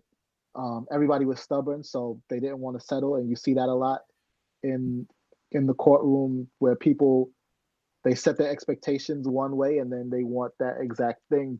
And sometimes, maybe that's on Doc's lawyers to tell them, like, we're gonna lose. Like, this is going to cost you in the end. And I don't know if there were settlement offers on the table, but yeah, they should have settled it. I know I saw some articles saying that Punk was being stubborn and that he should have settled and blah blah blah, and like, no, there's no way. If I'm Punk, I wouldn't settle because of exactly what you said. He didn't lose his job, so where are the damages? Like, you don't pay out for hurt feelings. If there's one person who probably wishes he had settled at some point, it's Colt Cabana, because Colt Cabana now is suing CM Punk due to major legal fees that Punk agreed to pay, and Punk originally won the first lawsuit, and I guess Colt Cabana's refiling. No, he didn't win the first lawsuit. It got dismissed without prejudice, which means that they could bring it back. So he didn't necessarily lose. It was just the court saying that we're not gonna hear it. Gotcha. So now it's weird because the impetus for this lawsuit and the fact that, you know, Colt Cabana and CM Punk are friends are now the reason why they're no longer friends. And now, you know, Colt Cabana feels like CM Punk owes him a lot of money for initially agreeing to pay all his sort of legal fees, because CM Punk said, listen, side with me, don't take down that podcast, leave it up. And Colt Cabana, you know, agreed. And now he's really paying the price of it. So it's kind of interesting to see where this goes into 2019. But yeah, kind of a lot of things for Punk has not gone the way it should have been, the way I would hope it would have gone. Since God don't like ugly. God don't like ugly, man. Oh my God. Yeah, look, I'm a fan, but I can't co-sign that one, G. That's not it. That's not it. He's gonna come out on the winning side of that one too, it's looking like. But he's probably gonna come out a loser in kind of like a friendship and like all this other stuff. Well, he already lost that friendship and a bunch of others, so I think he's fine with that. But I mean, it's just a shame for Colt that it's like the court of law, not the court of fairness. Because if he would have wanted to settle, and he would have settled and left Punk in it, then he wouldn't have been in this position where he is now, with so much debt. And I'm sure he can prove that the only reason that he didn't settle was because Punk made some assurances that he backed off of, which, right, you know, I would have some sympathy towards that if I was the judge in this case, but it doesn't look like the judge in this case does. So he's gonna have to hold that L because he supported his friend, which is what he was saying he was doing in the podcast in the first place, which is just like he's just supporting a friend to speak. Yeah. It sucks. It kind of sucks, right? It's, you know, closing thoughts.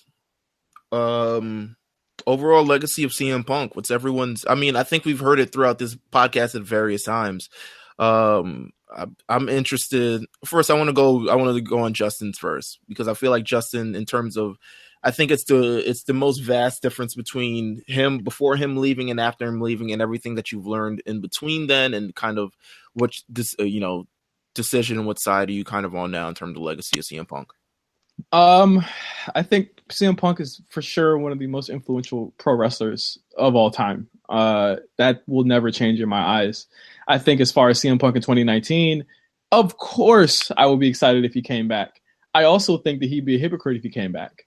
I think of things a little bit through a different lens now from what he said before in 2014 and what he says now. And it's like, I know what you were trying to do and I know what you were fighting for, but you, in a sense, kind of gave up on that fight. And I think that, like, even if he would have showed up at like AEW or at All In last year, I think that would have been an exciting moment for wrestling, but he just doesn't want to do it. And that's completely fine. Live your life, but don't act like your legacy going to be intact when you're getting knocked out in 2 minutes and getting choked the fuck out and you're hosting Beastmaster on Netflix and shit like that. Like that is a fucking, I mean, lesser than Jesse Ventura type career. That's like a fucking Jack Swagger like career at this point. It's like he was supposed to be so much more. This motherfucker was on Jimmy Kimmel at one point. On Jimmy Kimmel. He was Kimmel isn't fine. Ultimate Warrior was on Arsenio Hall. That don't mean nothing. I think it's Ernest, it's my time. It's my time. But Ernest, it's my time. Ernest, it's my time. It's my time though. It's my time though, Ernest. Reclaiming my time. It's my time, Ernest. Anytime anyone says anything bad about Punk, Ernest will come out of the fucking woodwork. I get it. Punk means a lot to me too, and I think that's what people forget. Like Punk is very influential to me in my life. However, I gotta call a spade here. If I wouldn't rock with one of my homeboys doing that, if I wouldn't rock with a regular person doing that shit, I'm not gonna give Punk a pass, no matter how fucking influential he is. And that's just the way that I am. Anyway, I think that Punk absolutely, as far as the court of public opinion, has completely gone down the drain. And it's gone down the drain in my eyes too. Like, this is someone who we've always thought to him to be a stand-up guy. And it's come up that he's not. And that's for everyone. And again, it's just more proof of maybe you shouldn't. I always feel like you shouldn't idolize people. You shouldn't deify regular people. And that's absolutely what I had to come to learn with him and other people, even within what I do for a living. It's like, you don't idolize these people. And I think that's what it came down to with Punk. And I think that my opinion is he's a great guy all the way up to 2014. And after that, I don't know who the fuck he is anymore. And that's just that's my thoughts on the legacy of CM Punk.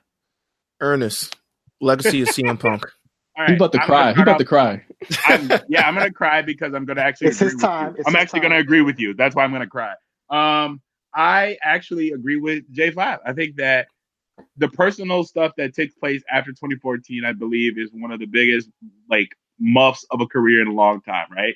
I think that he will, in addition to being very influential and being very, pivotal to the growth of wrestling in America and the world. From that standpoint, I think he also is probably going to end up being one of the biggest what ifs ever, right? And so I think at the same time, I'm of the mindset where it's like, I'm not going to condone Duke because the actions that he did with the lawsuit and things of that nature, because that's not personally what I think was the right thing to do. What I will say is this. I think that there is no such thing as blind loyalty to anything, right? I think that you don't have to have a loyalty. Like, I am not a blind, loyal CM Punk fan. What I am is a person who recognizes his influence to a level. And I say to myself, okay, even if he does, let's say the worst case scenario happens and he ends up doing The Masked Singer or oh my God, or something crazy like that. That to me will just be more of, because I think the other thing that we're trying to think about here is these are professional wrestlers, G. The level to transfer into a mainstream career that's worthy of quote unquote respect there's not that many people in that list. And so I think, you have to kind of say, for a professional wrestler, he's doing exactly what I would expect a retired professional wrestler to do. Right? The real world Rose Rules challenge? Bro, but it's better than him doing XPW death matches and stuff like that was the old format back in the day, right? All ex-WWE guys. But he shit on Miz for that. But my thing is, he shit on Miz for that. He did. And you know what? He's a hypocrite for that. That's fine. People hypocrites. People grow up and end up, there's a lot of people who do things now that they told themselves when they were 21 they were never going to do, for a check or for love or for any other thing like that. So I think it is incredibly unrealistic to say that dude hasn't achieved a lot. I think his legacy is perfectly fine. And I think unless he pulls some Benoit stuff, right? I think that's what we talk about. That's a different situation for me. What I'm saying is his legacy is intact but I'm saying that's what I'm talking about. Right. His legacy is intact with me until he does something to ruin his legacy to me. I don't think him getting smoked out at UFC is ruining his legacy because he was never a UFC guy. So I don't care. That was his dream, bro. Bro, hey, I have had dreams all the time too. I thought I was going to be an astronaut. Then I took calculus, and I was like, nope, never mind. You hear me? I got choked out by calculus. Oh, my God. What I'm saying is... I think we all dropped out the calculus. Everybody took, it was a 3-minute warning squash. I promise. I got put through a table. But I digress. What I'm saying is one of the most influential wrestlers ever, one of the guys who put Chicago wrestling on the map for this generation, and personally, a person that I hope returns to a squared circle in the near future. Greg, legacy post, including all of this post, getting insulted by Johnny Bananas on the challenge. How will CM Punk be remembered to you? What is his legacy? And maybe even I'll add after that, do you ever think he'll return? I don't think he'll return. But I will say that, the things he's doing outside of the ring are really diminishing his legacy for me. From the challenges, from the going to UFC, being behind the commentary table, not so much, but stepping into that ring and performing so badly. because he could have been one of the greats, right? And when we talk about like great pro wrestlers, it's sort of like a 1 and a 1A category, and that one category are the people who break out into mainstream pop culture, like the Rocks and the Hogans and the Flairs and the Austins. And then there's people in that like 1A category who are way better and mean so much more, if not just as much to us from a pro wrestling standpoint, who don't really crack the pop culture, and they don't need to. And he could have been one of those guys, and he gave it away for a spot on a card. That seems crazy to me. Like, but yeah, the more he does to diminish that, it looks worse and worse to me. And that's not even without touching on the way he treated Colt Cabana, this court case, and just the way he's moved after that. It's like, J5 said before 2014 he's a great guy, and then after that not so much. And it almost feels like before 2014 he was playing this really likable guy, and it was all right to me. And like I brushed aside all those reports of him, being a certain way backstage, or like being difficult to talk to and difficult to work with. And now I have to reconcile with the fact that maybe he was a dick this whole time. I don't know.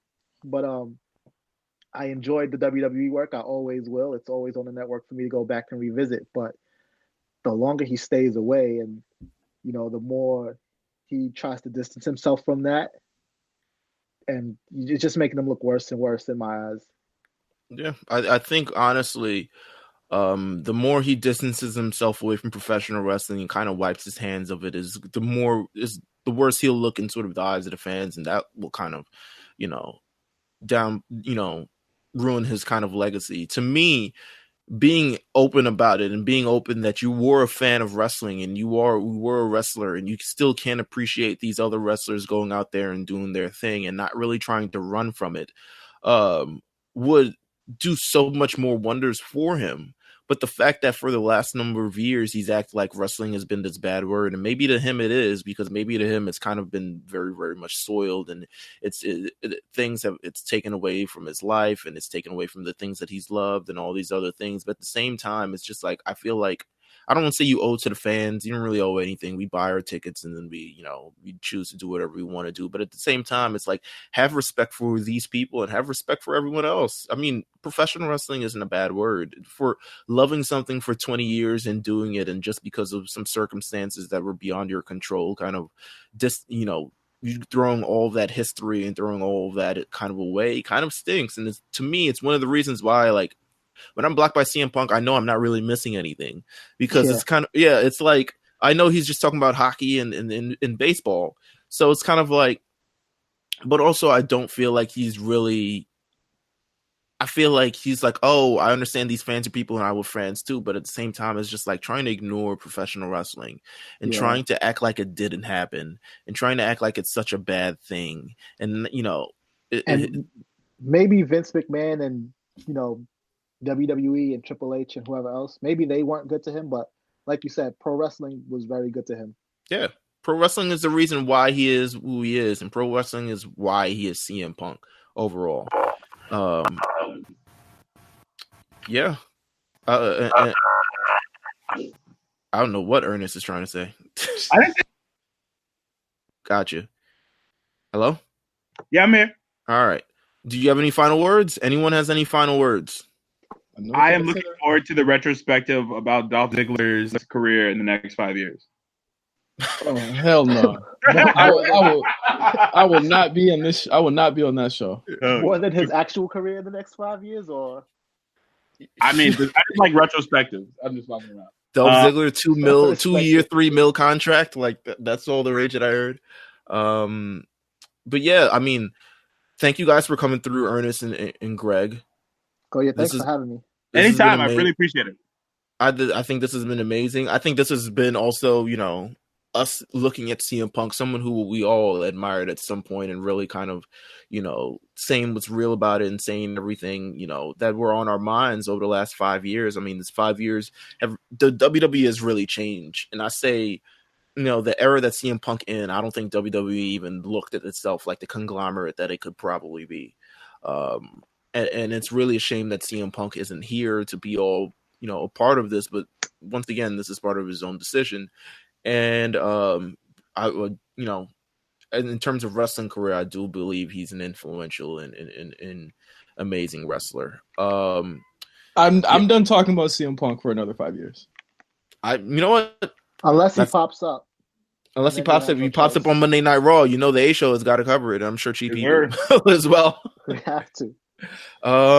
Anything that you'd like and for that episode, please call me in because I'm gonna cut the promo of a century. Oh, whatever. I'm not calling. We're gonna make sure we don't call him. Me too, because I want to hear. Ernest, you have anything to plug? Follow me on the internet at Ernest Wilkins. Even though I'm from an A+ city, there is no A in Ernest. I appreciate your time. Ernest Wilkins on Twitter and Instagram. Yep. Greg, what about you? At Stat Guy Greg on Twitter and Instagram. Like you said, co-host of ESPN's Cheap Heat podcast. You can find us on ESPN's app, the Pod Center, iTunes, at Stat Guy Greg on Twitter and Instagram. I'm sort of active, and I'm down for some witty banter. So if you don't like anything I said here, feel free to find me there. We can talk it out or not. It's up to you. Listen, not afraid to deliver the smoke. I've seen it in person. Justin, plug us, please. Oh, yes, of course. As always, if there's anything you've missed, you can check us out at RNC Radio Live on Twitter. And we're also on Instagram as well. You can check out all of our podcasts, of course, on Apple, Spotify, Stitcher, Google Play. And I think I might be missing a couple, but we also have the A Show every week. We have also RSBN every week with Mark and Jeff. You guys know the rest. We're also running our Royal Rumble pool. So if you are in that, good luck, because that's coming up this week, I believe. Yeah, by the time you hear this, I think the pool will be open by the time you hear this, and you'll have one more day to sort of join. But if you do win the Royal Rumble pool, you'll be able to get on an episode of the A Show. It's literally open to the fans. So if you're a fan and would love one day it's your dream, not being UFC, but to be a guest on the A Show, this is a great way. The Royal Rumble pool, the Royal Rumble is coming up next week, Sunday, so you can definitely check that out. Yeah, and until then, we'll see you next time. Damn, I'm used to J5 cutting us out. J5, you cut us out so I can say, the magic words. All right, until this Thursday's episode of The A Show, see you next time on another special episode of course, The A Show. Happy Rusev Day.